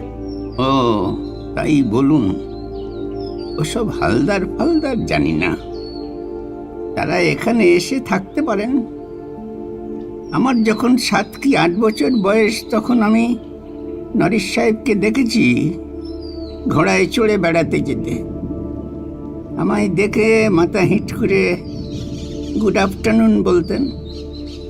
তবে তার শেষটা জানেন তো? আমরা দুজনেই মাথা নেড়ে বললাম, জানি না। ভদ্রলোক আত্মহত্যা করেন বললেন কালীকিঙ্কর বাবু। কারণ জানা যায়নি, লোকে বলে বাড়িটা নাকি হানা বাড়ি। সাহেবের ভূত দেখা যায় এখনো, আমি অবশ্য দেখিনি। খুব জবরদস্ত সাহেব ছিলেন নরিস সাহেব। এর বাড়িটা কোথায় গেলে দেখা যায় বলতে পারেন? বাড়ি তো এই কাছেই। কালীকিঙ্কর বাবু আমাদের রাস্তা বাতলে দিলেন। আমরা দুজনে তাকে ধন্যবাদ জানিয়ে উঠে পড়লাম। রাস্তায় বেরিয়ে এসে অর্ধেন্দ্রবাবুকে বললাম, আপনি এতদিন সে বাড়ি দেখেননি? ভদ্রলোক বললেন, দেখছি বই কি, কিন্তু লোকে ঠিক বলছে কিনা সেটা একবার যাচাই করে নিলাম। ইনি যা বলবেন সে তো আর ভুল বলবেন না। আমারও যে বাড়িটা দেখার জন্য কৌতূহল হচ্ছে। আসুন না, দেখিয়ে দিচ্ছি।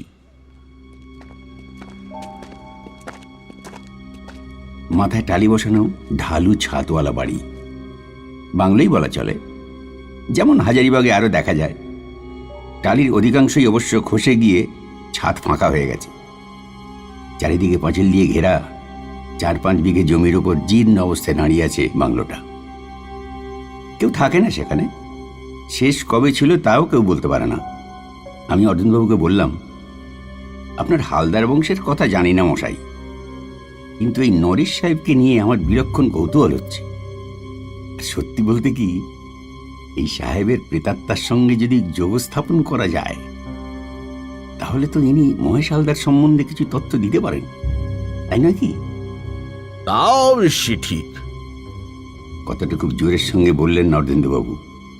বুঝলাম ইনি সাহেবের প্রেতাত্মার সঙ্গে যোগ স্থাপনের ব্যাপারে খুব একটা উৎসাহ বোধ করছেন না। আমি না হয় বুধকে তো অক্কা করি না, কিন্তু সবাই তো সেরকম নয়। 2 দিন পেরিয়ে গেল। 3 দিনের দিন আমি অর্ধেন্দুবাবুকে বললাম, এইভাবে হাত পা গুটিয়ে বসে থেকে আপনার কি লাভ আছে? আসুন, একটা কিছু করা যাক, না হয় বাংলোটা একটা রাত কাটিয়ে আসা যাক। অর্ধেন্দুবাবু একটু চুপ থেকে বললেন, এখানে বাঙালিদের একটা আড্ডা আছে শশী ডাক্তারের বাড়ি। আমি কাল সেখানে গিয়েছিলাম। তারা বলল নরিশ সাহেবের বাংলোকে হানা বাড়ি বলা হলেও এখনো পর্যন্ত কেউ কোনো ভূতের সাক্ষাৎ নাকি পায়।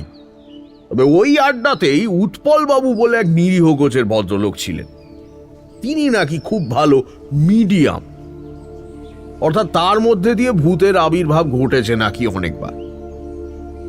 ভদ্রলোক একটা বিশেষ অবস্থায় এলে তার গলা থেকে নাকি ভূতের গলায় কথা বেরোয়, আর তখন নাকি ভূতের সঙ্গে কথাবার্তা বলা চলে।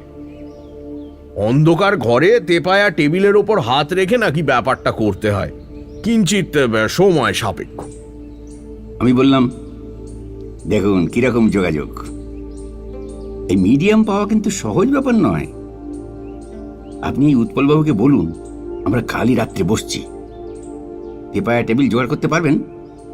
আমার হোটেলের ঘরেই একটা আছে। তাহলে তো কথাই নেই, আসুন লেগে পড়া যাক। অর্ধেন্দুবাবু শশী ডাক্তারের আড্ডায় নিয়ে গিয়ে আমার সঙ্গে উৎপলবাবুর আলাপ করিয়ে দিলেন। সকলের সামনে আর ভূতের প্রসঙ্গটা তুললাম না, কারণ প্ল্যানচেটে আমাদের 3 জনের বেশি কেউ থাকে এটা আমি চাইছিলাম না। আড্ডার পরে বাইরে বেরিয়ে এসে উৎপলবাবুকে প্রস্তাবটা দেওয়া হলো। ভদ্রলোক এক কথায় রাজি। বললেন, নরিশ সাহেবের বাংলে প্ল্যানচেট করার ওর অনেক দিনের শখ, কিন্তু এতদিন কাউকে সঙ্গী পাননি বলে হয়ে ওঠেনি। তাহলে পরশু বুধবার বসে যাক, বললেন উৎপলবাবু। পরশু অমাবস্যা, সেই কারণে কাজটা সহজে হবার সম্ভাবনা। কি কি জিনিস লাগবে জিজ্ঞেস করাতে ভদ্রলোক বললেন, 3টে চেয়ার, একটা তেপায়া টেবিল আর একটা মোমবাতি। মোমবাতিটা লাগবে কাজ শেষ হয়ে যাওয়ার পর। আমি আর অর্ধেন্দুবাবু দিন থাকতে 2টো সাইকেল রিক্সা করে চেয়ার টেবিল পাঠিয়ে দিয়েছিলাম বাংলোতে। সেই ফাঁকে বাড়িটা একটু দূর থেকে দেখে নিলাম। বহুকাল কেউ থাকে না, তাই ঘরগুলোর অবস্থা অত্যন্ত শোচনীয়। আমরা স্থানীয় লোক লাগিয়ে একটা ঘর বেছে নিয়ে সেটাকে ঝাড়পোছ করিয়ে একটু ভদ্রস্ত করে নিলাম। এটাই বোধহয় ছিল বৈঠকখানা। বাড়িটা পাহারা দেওয়ার জন্য একটি লোককে জোগাড় করা হয়েছিল।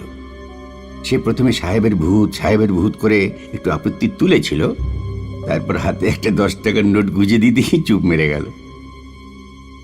রাত 10টার একটু আগেই আমরা 3 জনে বাড়িটার সামনে জমায়েত হলাম। কথা হলো, ভূত এলে প্রশ্ন করবেন অর্ধেন্দুবাবু, আর উত্তর তো উৎপলবাবুর মুখ দিয়ে সাহেবের ভাষাতেই বেরোবে। অবশ্যই সব যদি ঠিক মতো হয়। অর্ধেন্দুবাবু ইংরেজিটা মোটামুটি ভালোই বলেন, সেদিক দিয়ে সুবিধে আছে। উৎপলবাবুকে দেখলাম সঙ্গে করে একটা কৌটো এনেছেন। জিজ্ঞেস করতে বললেন, ওতে কর্পূর আছে, প্ল্যানচিটের ব্যাপারে খুব সাহায্য করে। মোমবাতির আলোয় সব তোড়জোড় হলো। 3 জনে তেপায়া টেবিলের 3 দিকে বসে টেবিলের উপর হাত উপুড় করে রাখলাম। তারপর বাতি নিভিয়ে চোখ বন্ধ করে সাহেবের চিন্তায় মগ্ন হলাম।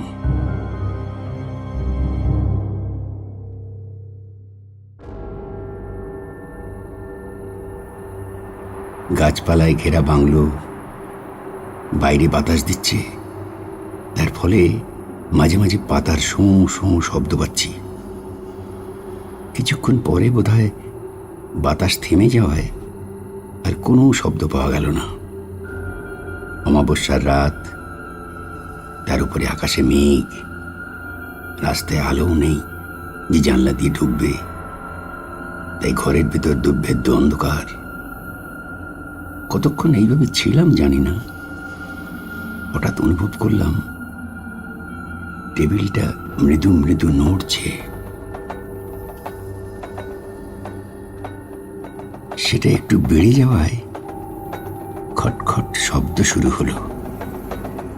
আমি জানি এই ধরনের প্ল্যানচেটে সেটা ভূত নামার লক্ষণ।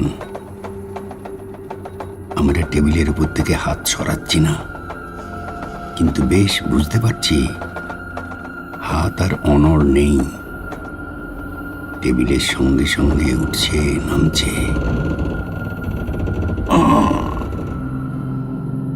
শব্দটা উৎপলবাবুর গলা থেকে বেরোলো। আগে থেকেই অর্ধেন্দুবাবুকে বলা ছিল। উনি কাঁপা গলায় প্রশ্ন করলেন, ইজ এনিওয়ান হিয়ার? উৎপলবাবুর মুখ থেকে সম্পূর্ণ সাহেবী গলায় উত্তর এলো, ইয়েস।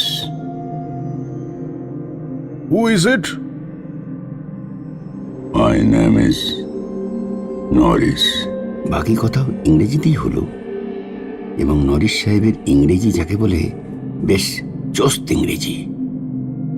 আমি কথোপকথনটা মোটামুটি বাংলাতেই বলছি। অরবিন্দবাবু বললেন, এই বাংলো কি তোমার বাসস্থান ছিল? ইয়েস। তুমি কি করতে হাজারিবাগে? আমার অভ্রের খনি ছিল। শহরে আরো সাহেব ছিল? ইয়েস। অভ্রের খনির মালিকদের একটা ক্লাব ছিল, ভিক্টোরিয়া ক্লাব। আমি সে ক্লাবের সভ্য ছিলাম। এই বাড়িতে কি তোমার আগে হালদার বলে একজন ছিলেন? হ্যাঁ, ছিলেন। তিনি কি এই বাড়ি তোমায় দিয়ে যান? হ্যাঁ। তারপর তিনি কোথায় যান? কলকাতায়। সেখানেই মৃত্যু হয়। তুমি কি আত্মহত্যা করেছিলে?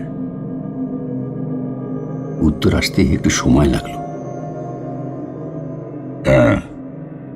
কিভাবে? রিভলভার দিয়ে মাথায় গুলি মেরে। কেন? আমার আর বাঁচার ইচ্ছে ছিল না। বুঝেছি, কিন্তু এমন মনের ভাব হলো কেন? আজ এই পর্যন্ত থাক, বড় ক্লান্ত লাগছে। বুঝতে পারলাম উৎপলবাবুরই আসলে ক্লান্ত লাগছে। আমি লাইটার দিয়ে মোমবাতিটা জ্বালিয়ে দিলাম। উৎপলবাবুর মাথা হেঁট হয়ে বুকের ওপর নুয়ে পড়েছে। কাঁধ ধরে ঝাঁকুনি দিতে তার জ্ঞান আবার ফিরে এলো। মাথাটা ঝাড়া দিয়ে হঠাৎ নিজের গলায় প্রশ্ন করলেন, কেমন হলো? খুব ভালো, খুব ভালো, বললেন অর্ধেন্দুবাবু। বোঝাই যাচ্ছে মহেশ হালদার এখানকার পাট উঠিয়ে দিয়ে বাংলোটা নরিসকে বিক্রি করে কলকাতা চলে যান। সেখানেই তার মৃত্যু হয়। অর্থাৎ যতদূর মনে হয় হালদার বংশেরও ওখানেই শেষ। অনেক ধন্যবাদ উৎপল বাবু। আমার কিন্তু মনে একটা খটকা লেগেছে, যেটা আমাকে ভাবিয়ে তুলল। নরিস সাহেবের মৃত্যুর কারণটা ঠিক পরিষ্কার হলো না। আমার এখন হালদারের চেয়ে নরিসের ওপরেই ঝোঁকটা বেশি। অবশ্যই উৎপলবাবুকে যা যা প্রশ্ন করা হয়েছে তার উত্তর তিনি ঠিকভাবেই দিয়েছেন। আমি রাত্রি অনেকক্ষণ ধরে এই ব্যাপারটা নিয়ে ভাবলাম। তারপর সকালে উঠে অর্ধেন্দুবাবুর হোটেলে গিয়ে সোজাসুজি বললাম যে আমি আর একবার প্ল্যানচেট করতে চাই, এবং এবার প্রশ্নগুলি আমি করব। অর্ধেন্দুবাবু বললেন, আমার আপত্তি নেই, তবে আপনি হালদার বংশ সম্বন্ধে আর কি নতুন তথ্য জানার আশা করছেন তা জানি না। আমি বললাম, সত্যি বলতে কি, আমি নরিস সম্বন্ধে আরও কিছু জানতে চাই। লোকটিকে বেশ ইন্টারেস্টিং বলে মনে হলো। উৎপলবাবু আমাদের প্রস্তাবে রাজি হয়ে গেলেন। আমরা আবার 10টার সময় সাহেবের বাংলোতে জমায়েত হলাম। আমি উৎপলবাবুকে ঠাট্টা করে বললাম, আজ তো অমাবস্যা নয়, লাঞ্চের ঠিক মতো হবে তো? উৎপলবাবু বললেন, মনে তো হয় এই ভদ্রলোকের আত্মীয় বেশ সহজেই ধরা দেয়। অর্ধেন্দুবাবু বললেন, আমি সবই বরদাস্ত করতে পারি, কিন্তু আপনার গলা দিয়ে যখন অন্য লোকের স্বর বেরোয় তখন মেরুদণ্ডটা কেমন যেন শিরশির করে। আমরা 10:15 মধ্যে তৈরি হয়ে গেলাম।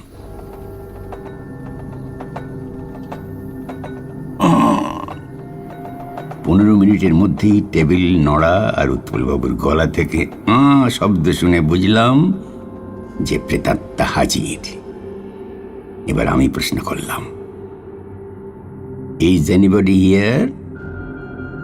নরিসের কণ্ঠস্বরে উত্তর এলো, yes. Are you mister Norris? Yes. Mister Norris, তোমাকে দুবার বিরক্ত করার জন্য ক্ষমা চাইছি, কিন্তু কাল একটা প্রশ্নের ঠিক জবাব মেলেনি, তাই আবার তোমাকে ডাকলাম। কি প্রশ্ন? তোমার জীবনের উপর এতটা বিতৃষ্ণা এলো কেন যে আত্মহত্যা করলে?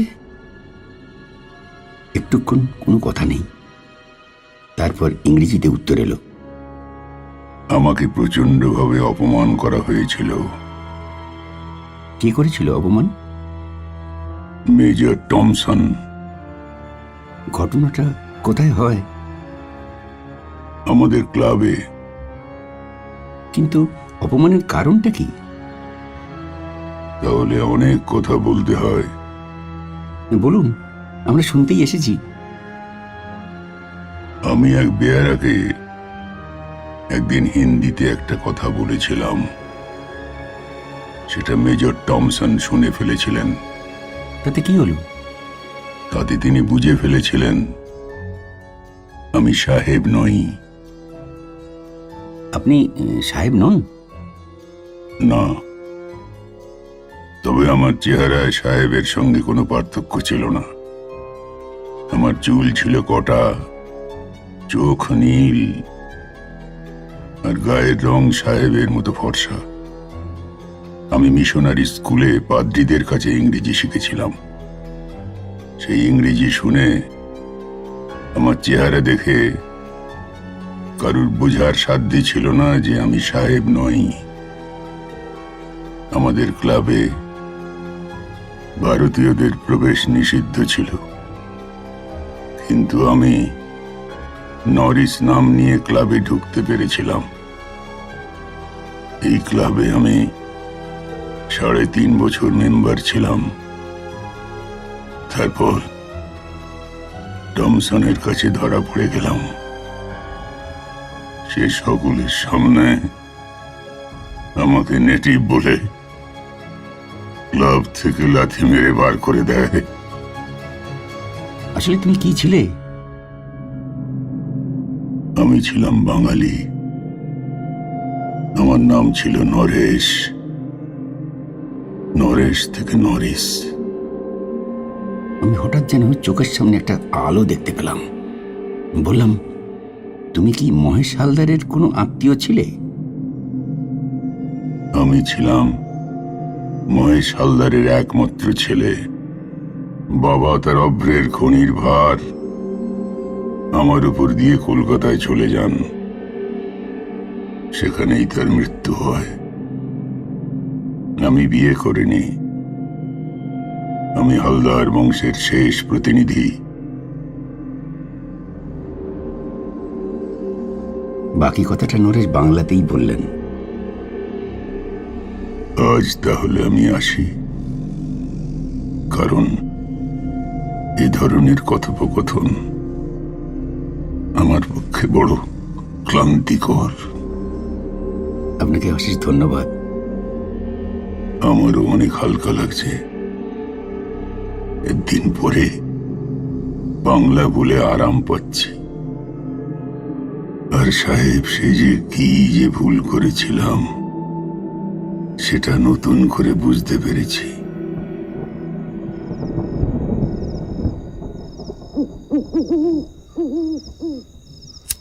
মোমবাতি জ্বালিয়ে দিলাম, এখন আর আমার মনে কোনো খটকা রইল না।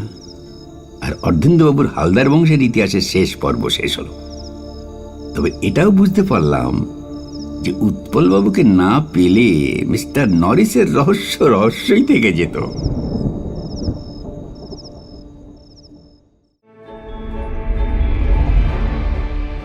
শুনছিলেন নরিস সাহেবের বাংলো। এর পরের গল্প সত্যজিৎ রায়ের লেখা টলিউডে তারিণী খুড়ো। তাকিয়াটাকে কোলের ওপর টেনে নিয়ে আরও জমিয়ে বসে ঝুঁকে পড়ে তারিণী খুড়ো তার গল্প আরম্ভ করলেন।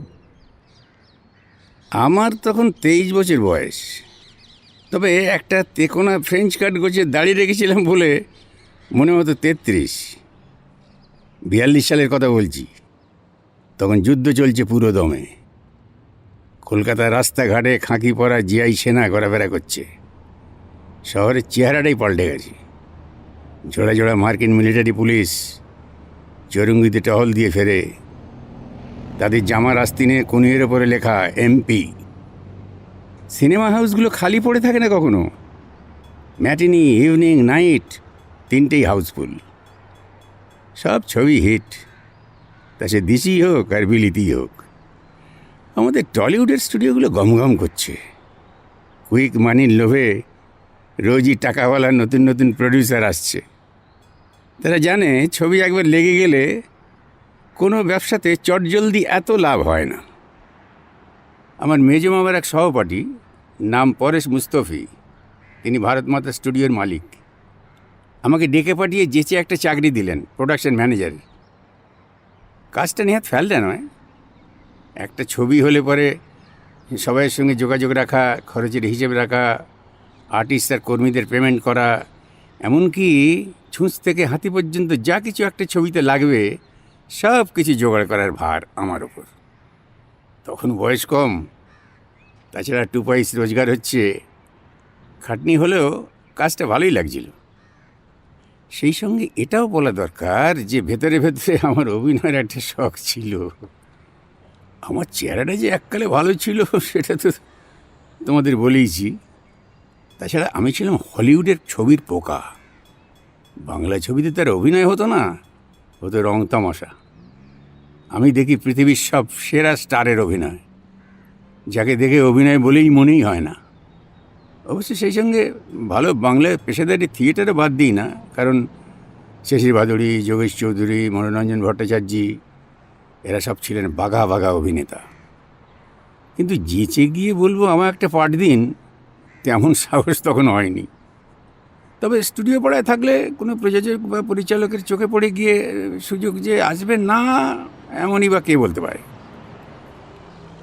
একদিন জানতে পারলাম যে আলমগীর ছবি হচ্ছে আমাদের এই ভারত মাতা স্টুডিওতেই, আর স্টুডিওই টাকা ঢালছে সে ছবিতে।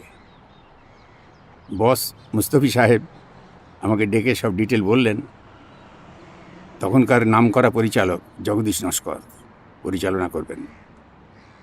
সেরা অভিনেতারা সব অভিনয় করছেন। তবে নাম ভূমিকায় অর্থাৎ আলমগীরের চরিত্রে একটি নতুন লোককে নেওয়া হচ্ছে। এর নাম রমণীমোহন চ্যাটার্জি। সুন্দর চেহারা, উচ্চবংশের ছেলে, অনেক পয়সা।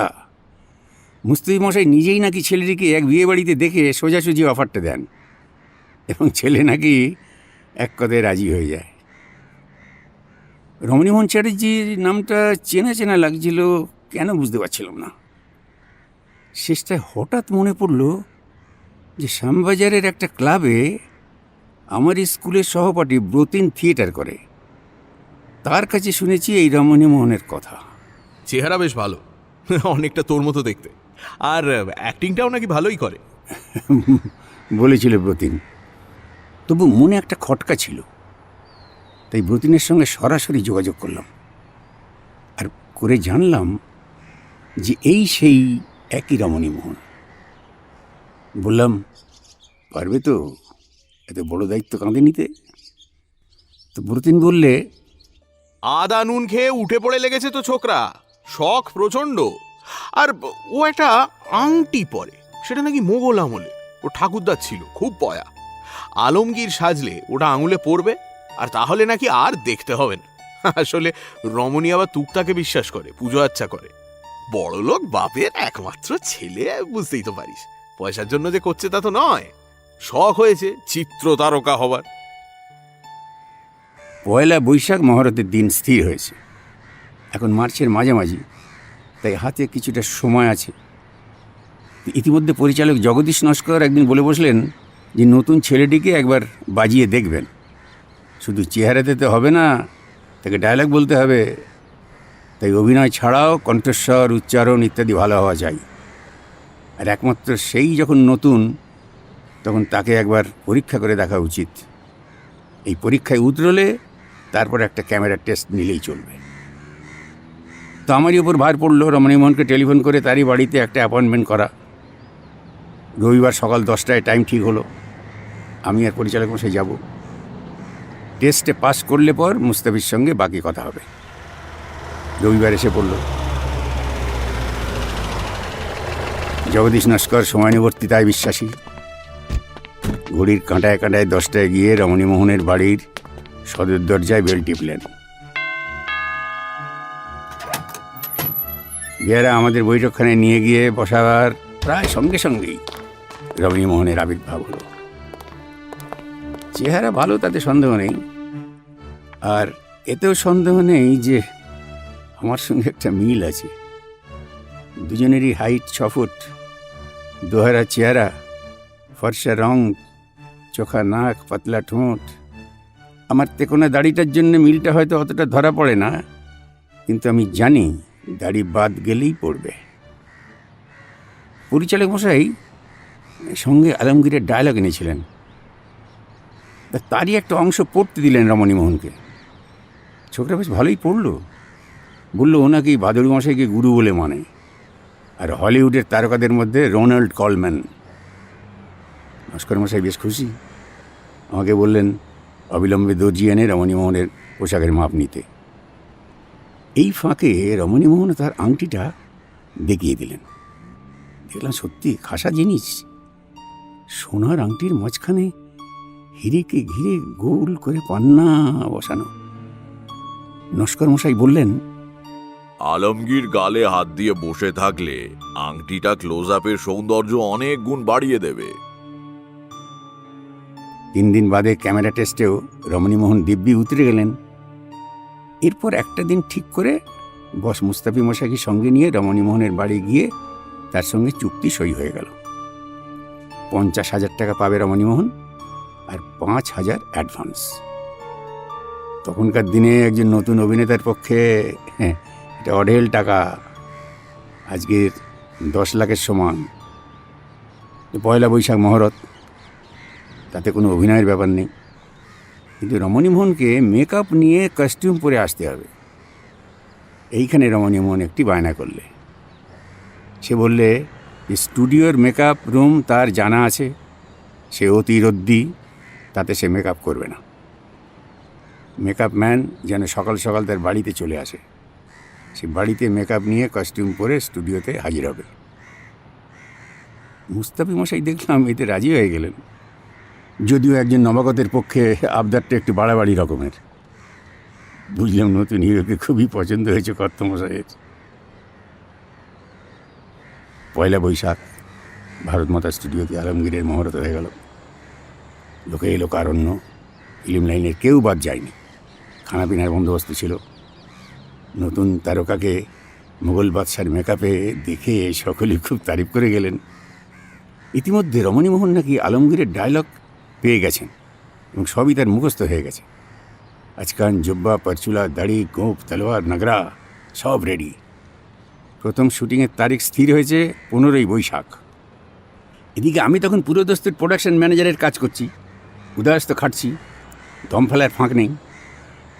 কিন্তু এতেও যে আপত্তি নেই তার কারণ হলো যে স্টুডিওর পরিবেশে একটা জাদু আছে, এটা স্বীকার করতেই হবে। বিশেষ করে ঐতিহাসিক ছবিতে যারা কাজ করবে, সে অভিনেতা অভিনেত্রী হোক আর সাধারণ কর্মীই হোক, তাদের সকলেরই মেজাজে যেন একটা আমেরি ভাব চলে আসে। স্টুডিওর ভেতরে সেট তৈরি হচ্ছে প্রাসাদের, তার খিলেন, থাম, ঝাড়লণ্ঠন, দেয়ালগিরি, গালিচা, মসনদ, ফরাস, তাকিয়া সমস্ত আবহাওয়াটাই যেন গেছে পাল্টে। মাঝে মাঝে কথা বলতে যে উর্দু ফার্সিও বেরিয়ে পড়ছে না তা নয়। দেখতে দেখতে 15ই বৈশাখ এসে গেল। আলমগীরকে দিয়েই কাজ শুরু। বাপ শাহজাহানের সঙ্গে দৃশ্য। ঠিক 10:30টার সময় তার নিজের লাল সেভরোলে গাড়িতে আলমগীরের বেশে এসে হাজির হলেন রমণী মোহন। ক্যামেরাম্যানের আলো করা প্রায় শেষ। 2-1টা ক্ষুদ্র রিহার্সেল হয়ে গেল এবং তাতে শাহজাহান বেশি পেশাদারী অভিনেতা, জয়নারায়ণ বাগচির বিপরীতে নিউ কামার রমণী মোহন বেশ ভালোই অভিনয় করলেন। কেবল পাখা সত্ত্বেও তিনি যে এত ঘামছেন সেটা বোধহয় প্রথম দিনের উত্তেজনা ও কিঞ্চিত নার্ভাসনেসের জন্যে। শটের সময় এটা না হলেই আর কোনো চিন্তার কারণ থাকবে না। এবার ডিরেক্টর সাহেব লাইটস বলে চেঁচাতেই সেটের প্রয়োজনীয় সব আলোগুলো জ্বলে উঠল। অভিনেতা দুজন তাদের নিজেদের নির্দিষ্ট গণ্ডির মধ্যে হেঁটে চলে দেখে নিলেন যে আলো ঠিক আছে। ঠিক আছে বলছি অবশ্যই বাংলা ছবির কথা ভেবে। প্রাসাদের দেয়াল যে চটের তৈরি সেটা 20 হাত দূর থেকে বোঝা যাচ্ছে। মেকআপ আর পোশাক সাগরে যাত্রা মার্কা। তবে এটুকু জানি যে রমণীমোহন যদি উতরে যায় তাহলে ছবি হিট হওয়ার সমূহ সম্ভাবনা। সব রেডি? হাঁক দিয়ে প্রশ্ন করলেন পরিচালক জগদীশ নস্কর। নস্কর সাহেব হচ্ছেন সেই জাতের পরিচালক যিনি যার যার কাজ তাকে তাকে দিয়ে নিজে পরম নিশ্চিন্ত বোধ করেন। কেবল পরিচালনার সময়টুকুতেও তার ব্যক্তিত্বে একটা পরিবর্তন আসে, তাও সেটা বেশি না। আর এর আরেকটি অভ্যাস হচ্ছে যে ইনি কাজের মধ্যে সামান্যতম ফাঁক পেলেই একটু বসে নেন এবং আরামকেদারা পেলে কখনোই মোড়া বা কাঠের চেয়ারে বসেন না। সবাই রেডি ছিল, কাজেই শট নেওয়ার কোনো বাধা নেই। কিন্তু রমণীমোহন দেখছি ঘেমেই চলেছেন। মেকআপ অ্যাসিস্ট্যান্ট প্রতি 3 মিনিট অন্তর তোয়ালে দিয়ে তার মুখ প্যাড করে দিচ্ছে, কিন্তু তাও ঘামের অন্ত নেই। স্টুডিওতে বৈশাখ মাসে গরম ঠিকই, কিন্তু এখন তো চতুর্দিকে বিরাট বিরাট পাখা চলছে। শটের সময় সেগুলো বন্ধ হয়ে গেলে কী অবস্থা হবে। শুটিংয়ে একটা রেওয়াজ আছে যে প্রথম দিনের প্রথম শটটা একবার উতরে গেলে সবাই হাততালি দেয়। বিশেষ করে নতুন অভিনেতা হলে তো কথাই নেই। কিন্তু অত্যন্ত আক্ষেপ ও বিস্ময়ের ব্যাপার যে পরপর 7 বার চেষ্টার পরেও হাততালির সুযোগ এলো না, এবং তার জন্য দায়ী স্বয়ং আলমগীর বাদশাহ। হ্যাঁ যাবো। এই Bishu, start sound, lights, camera, action. Bharat Mata studio production, Alamgir, scene 5/5, take 1। আমি তো আগেই বলেছি আমার কাট কাট। Sorry. ডায়লগটা একবার ভালো করে। Sorry sir, sorry. না ঠিক আছে, পরেরটা আরেকটু ভালো করছি স্যার। হ্যাঁ হ্যাঁ নিশ্চয়ই। ঠিক আছে, আরেকবার। যেতে বললে যাবো। হ্যাঁ হ্যাঁ, আরেকবার। আচ্ছা যাবো Bishu. Start sound, lights, camera and action. Bharat Mata studio production, film Alamgir, scene 5/5, take 2। আমি তো আগেই বলেছি আমার বাধা আমি কোনো পথে সহ্য করব। কাট ইট। হচ্ছে না, এই একবার ভালো করে দেখে নিন। হ্যাঁ, একটু স্ক্রিপ্টটা একটু। হ্যাঁ আমার বাধা আমি না, আমার পথে আমি কোনো বাধা। হ্যাঁ ঠিক আছে, ঠিক। আসলে কি বলুন তো, মানে একটু একটু নার্ভাস একটু হচ্ছে। আমি তো আগেই বলেছি হ্যাঁ। আমার পথে কোনো বাধা আমি সহ্য করব না। ঠিক আছে স্যার, হ্যাঁ, এবার এই মেজাজটা থাকবে, মুডটা থাকবে। ঠিক আছে, এবার ঠিক আছে। হ্যাঁ। হ্যাঁ Bishu, lights, camera and action. Bharat Mata studio production, Alamgir, film, scene 5/5, take 3। আমি তো আগেই বলেছি আমার সহ্যের পথে আমি কোনো ঠিক বাধা। আছে, এই একবার কাটো কাটো কাটো কাটো কাটো। বলছি ডায়লগটা তো পরিষ্কারভাবে বলতে হবে। হ্যাঁ, সরি স্যার, ডায়লগটা মেন তো, এটা পরিষ্কারভাবে বলতে হবে। এইভাবে তো হবে না। হ্যাঁ, আর একটু কনসেন্ট্রেট করে। আর ঠিক আছে, একটু একটু একটু হ্যাঁ, দেখতে হবে এটা একটু। হ্যাঁ চলো, শেষবারের মতন। Bishu, start sound, lights, camera, action. Bharat Mata studio production, Alamgir, scene 5x5, take 4। ও আমি দেখি তার পা ঠকঠক করে কাঁপছে, আর তার কাছেই একটা সিংহাসন গোছের গদির চেয়ার ছিল, তাতে বসে মাথার পাগড়িটা খুলে ফেলল। কাটো, এই পলাশ, বাইরে একটা চা দে। বলছি কোথা থেকে সব ধরে নিয়ে আসে। বলছি স্যার, না না, ঠিক আছে ঠিক আছে, বসুন বসুন, আপনি সাইডে বসুন। আমার আমার আমার ব্লাড প্রেশার, আরে বসো। তারপর বলল, আমার ব্লাড প্রেশারটা মাঝে মাঝে নেমে যায়, একটা ডাক্তারের যদি ব্যবস্থা করে দেন স্যার। রিহার্সাল মোটামুটি ঠিকই হয়েছিল বলে সকলে আরও অবাক। কিন্তু আমি তো জানি যে শট নেবার ঠিক আগে যে মুখের সামনে খটাস করে ক্লাপস্টিক মারা হয়, তাতে অনেক পাকা অভিনেতাও টসকে যায়। এখানে তাই হয়েছে, তাতে কোনো সন্দেহ নেই। ডাক্তার এসে বললেন, প্রেশার নামলেও তেমন কিছু নয়, কিন্তু অভিনেতাকে দিয়ে আজকে আর কাজ না করানোই ভালো। রমণীমোহন বাড়ি চলে গেলেন। পরিচালক একা শাহজাহানকে দিয়ে গোটা 5 শট নিয়ে 3টের মধ্যে কাজ শেষ করে দিলেন। কিন্তু বাকি কাজ কবে হবে? আর এই রমণীমোহনকে দিয়ে আদৌ কাজ চলবে কি, নাকি শেষ মুহূর্তে অন্য অভিনেতা দেখতে হবে? আমার বস মিস্টার মুস্তাফি আমায় ডেকে বললেন, শোনো, তুমি একবারটি ওই ছোকরার বাড়িতে গিয়ে সঠিক খবরটা নিয়ে এসো তো। সে নিজে কি মনে করে সেটা কিন্তু জানা দরকার। সে ফ্র্যাঙ্কলি বলুক সে পারবে কি না। ধরো যদি কদিন সময় চায়, তাও দিতে রাজি আছি, কারণ ওকে চেহারার দিক দিয়ে কিন্তু সবচেয়ে মানিয়েছে। হয়তো জড়তাটা টেম্পোরারি, অবশ্য দ্বিতীয় দিনে ওই একই ব্যাপার ঘটলে অন্য লোক তো নিতেই হবে। মুস্তাফি সাহেব যেন একবার ভুরু কুঁচকি আমার দিকে চাইলেন, ভাবটা যেন, একে দিয়েও কাজটা কিন্তু চলতে পারত। কিন্তু তারপর আর কিছু বললেন না, আর আমিও চেপে গেলুম। 2 দিন পরে অ্যাপয়েন্টমেন্ট করে রমণীমোহনের টেগোর ক্যাসেল রোডের বাড়িতে গিয়ে হাজির হলুম। বিয়ারা আমায় বৈঠকখানায় বসানোর 1 মিনিটের মধ্যে বাবু এসে ঢুকলেন। দেখলুম এই কদিনে ওর বয়স যেন বেড়ে গেছে 10 বছর। বললুম, কি ব্যাপার বলুন তো, এরকম হলো কেন? ভদ্রলোক গভীর আক্ষেপের ভঙ্গিতে মাথা নেড়ে বললেন, কে আর করবো বলুন। শুটিংয়ের 3 দিন আগে আমার এক বন্ধু এক জ্যোতিষীকে এনে হাজির করে বললেন, নতুন কাজে হাত দিতে যাচ্ছ, একে দিয়ে একবার ভাগ্যটা যাচাই করে নাও। আমিও আপত্তি করলাম না, কারণ ওসবে আমার বেশ আস্থা আছে। আর এর নাকি কী সব জ্যোতিষার্ণব টার্ণব উপাধি আছে, জানি না, মানে চেহারাটাও তো বেশ ইমপ্রেসিভ। কিন্তু মশাই, হাত দেখার আগেই আমার মাথার দুদিকে রগ বুড়ো আর কোড়ে আঙুলে টিপে লোকটা কি বলল জানেন?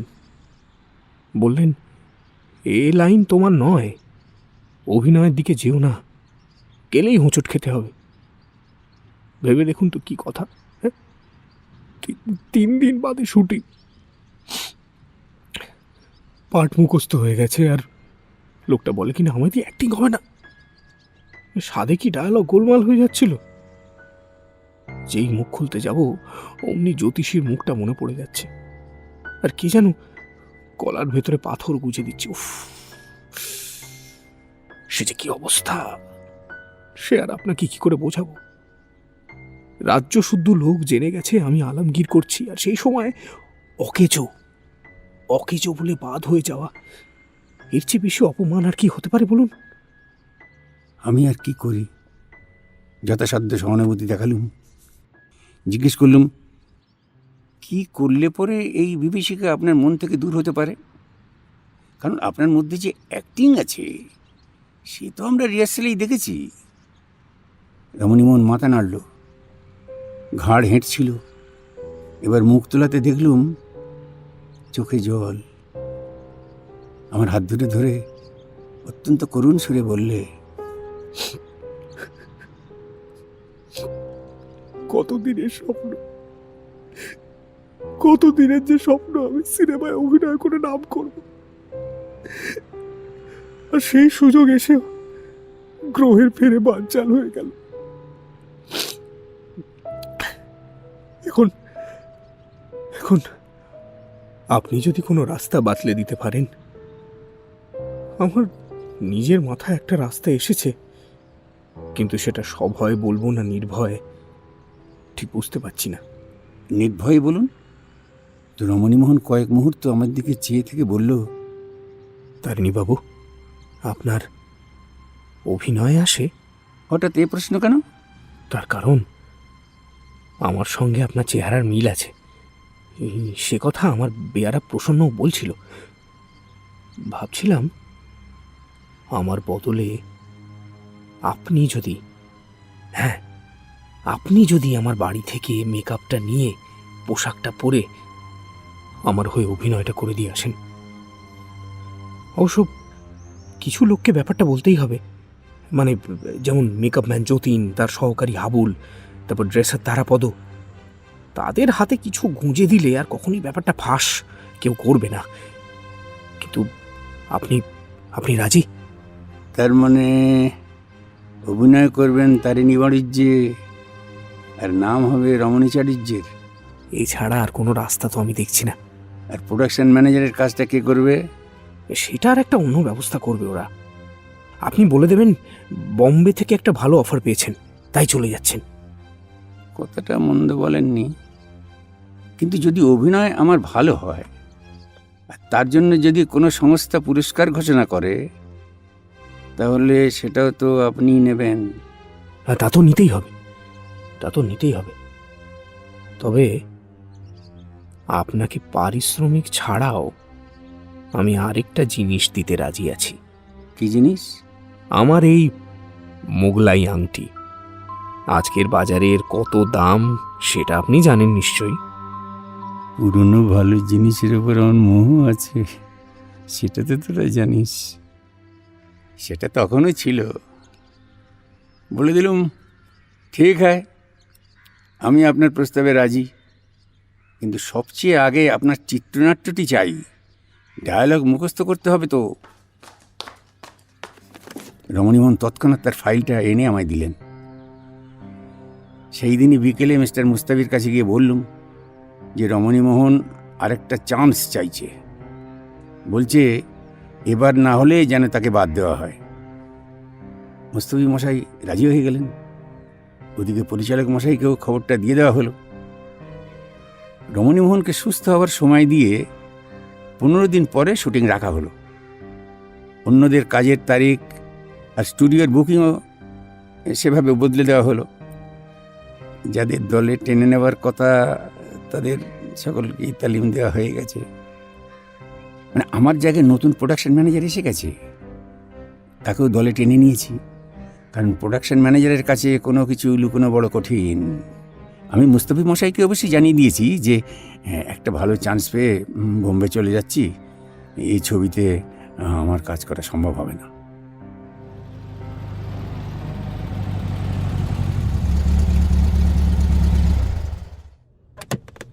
যথারীতি শুটিংয়ের দিন এসে পড়ল। সকাল 10টায় রমণীমোহনের লাল সেভরোলে এসে ঢুকলো ভারতমাতা স্টুডিওতে। তার থেকে আলমগীরের বেশে নামলেন তারিণী বাণিজ্যে। কার বাপের সাধ্যি ধরে যে অ্যাক্টার চেঞ্জ হয়ে গেছে, সেই একই দৃশ্য তোলা হবে। সব তৈরি, সবাই তৈরি। Start sound. বলে চেঁচিয়ে উঠলেন পরিচালক, lights, camera, action. Bharat Mata studio production, Alamgir, scene 5/5, take 1। Alamgir তার বাবার সামনে এসে অত্যন্ত সাবলীলভাবে তার কথা বলে গেলেন। আমি তো আগেই বলেছি, আমার পথে কোনো বাধা আমি সহ্য করব না। And got it. হ্যাঁ, বেশ ভালো হয়েছে, দারুণ হয়েছে, হই হই করে হলো তো। হ্যাঁ, এই পরেরটা রেডি কর। শটের শেষে হাততালিতে স্টুডিও গমগম করে উঠল। সারাদিনের 13টি শটের একটি তো রমণী তারিণী ঠেকলেন না। ছবি শেষ হতে লাগলো 5 মাস। তোরা তখন জন্মাসনি, তাই তোদের খবরটা দিতে হচ্ছে যে আলমগীর হয়েছিল সুপারহিট, আর রমণীমোহন বছরের শ্রেষ্ঠ অভিনেতা হিসেবে 3টে সংস্থা থেকে পুরস্কার পেয়েছিলেন। অবশ্যই তার কেরিয়ারের শুরু এবং শেষ এই একটি ছবিতে, কারণ তার গুরু তাকে ফিল্মে অভিনয় করতে বারণ করায় সে প্লাস্টিকের ব্যবসায় চলে যায়। আর আমি হয়তো নিজের নামে ছবিতে একটা চান্স নিতে পারতুম, তখনই উদয়পুরে একটা ভালো চাকরি জুটে গেল। আমার কাছে তখন থেকেই নতুন দেশ দেখার চেয়ে বড় আর কিছু নেই। তাই আর দ্বিধা না করে পাড়ি দিলুম রাজস্থানে। অবশ্যই সেটা আরেক গল্প। তাহলে সেটাও হোক। তা কী করে হবে? আগে যেটা বলছি সেটা শেষ হোক। আমরা তো অবাক, এই গল্পে আর কি থাকতে পারে? আরে আমি যে দ্বৈত ভূমিকা বা ডবল পার্ট করেছিলাম সেইটাই তো তোদের বলা হয়নি। তার ঠোঁটের কোণে মুচকি হাসি। খুড়ো, কিরকম কিরকম? আমার বন্ধু ব্রতিনকে দিয়ে রমণীমোহনকে আমি বলালুম যে নতুন কাজে নামার আগে একবার ভাগ্য গণনা করিয়ে নাও। তখন ব্রতিনী তো জ্যোতিষার্ণবকে নিয়ে যায় রমণীমোহনের কাছে। কে সেই জ্যোতিষার্ণব? স্বয়ং তারিণী চরণ বাড়িচ্ছে। নিজের হাতে তৈরি মেকআপ, নিজের হাতে লেখা সংলাপ, বাজি মাত না হয়ে যায় কোথায়?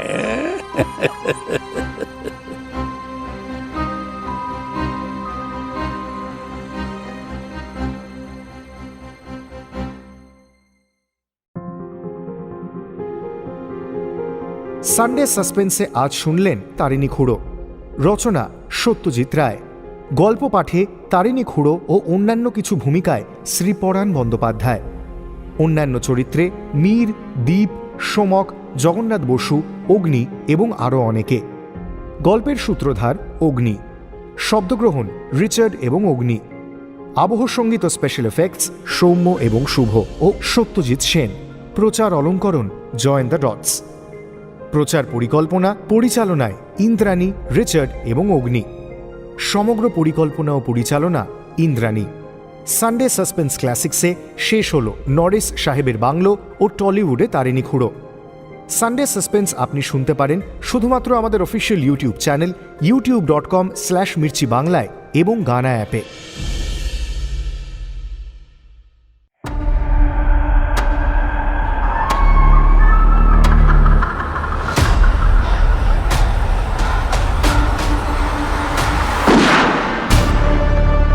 মির্চি সানডে সাসপেন্স, কান টান উত্তেজনা।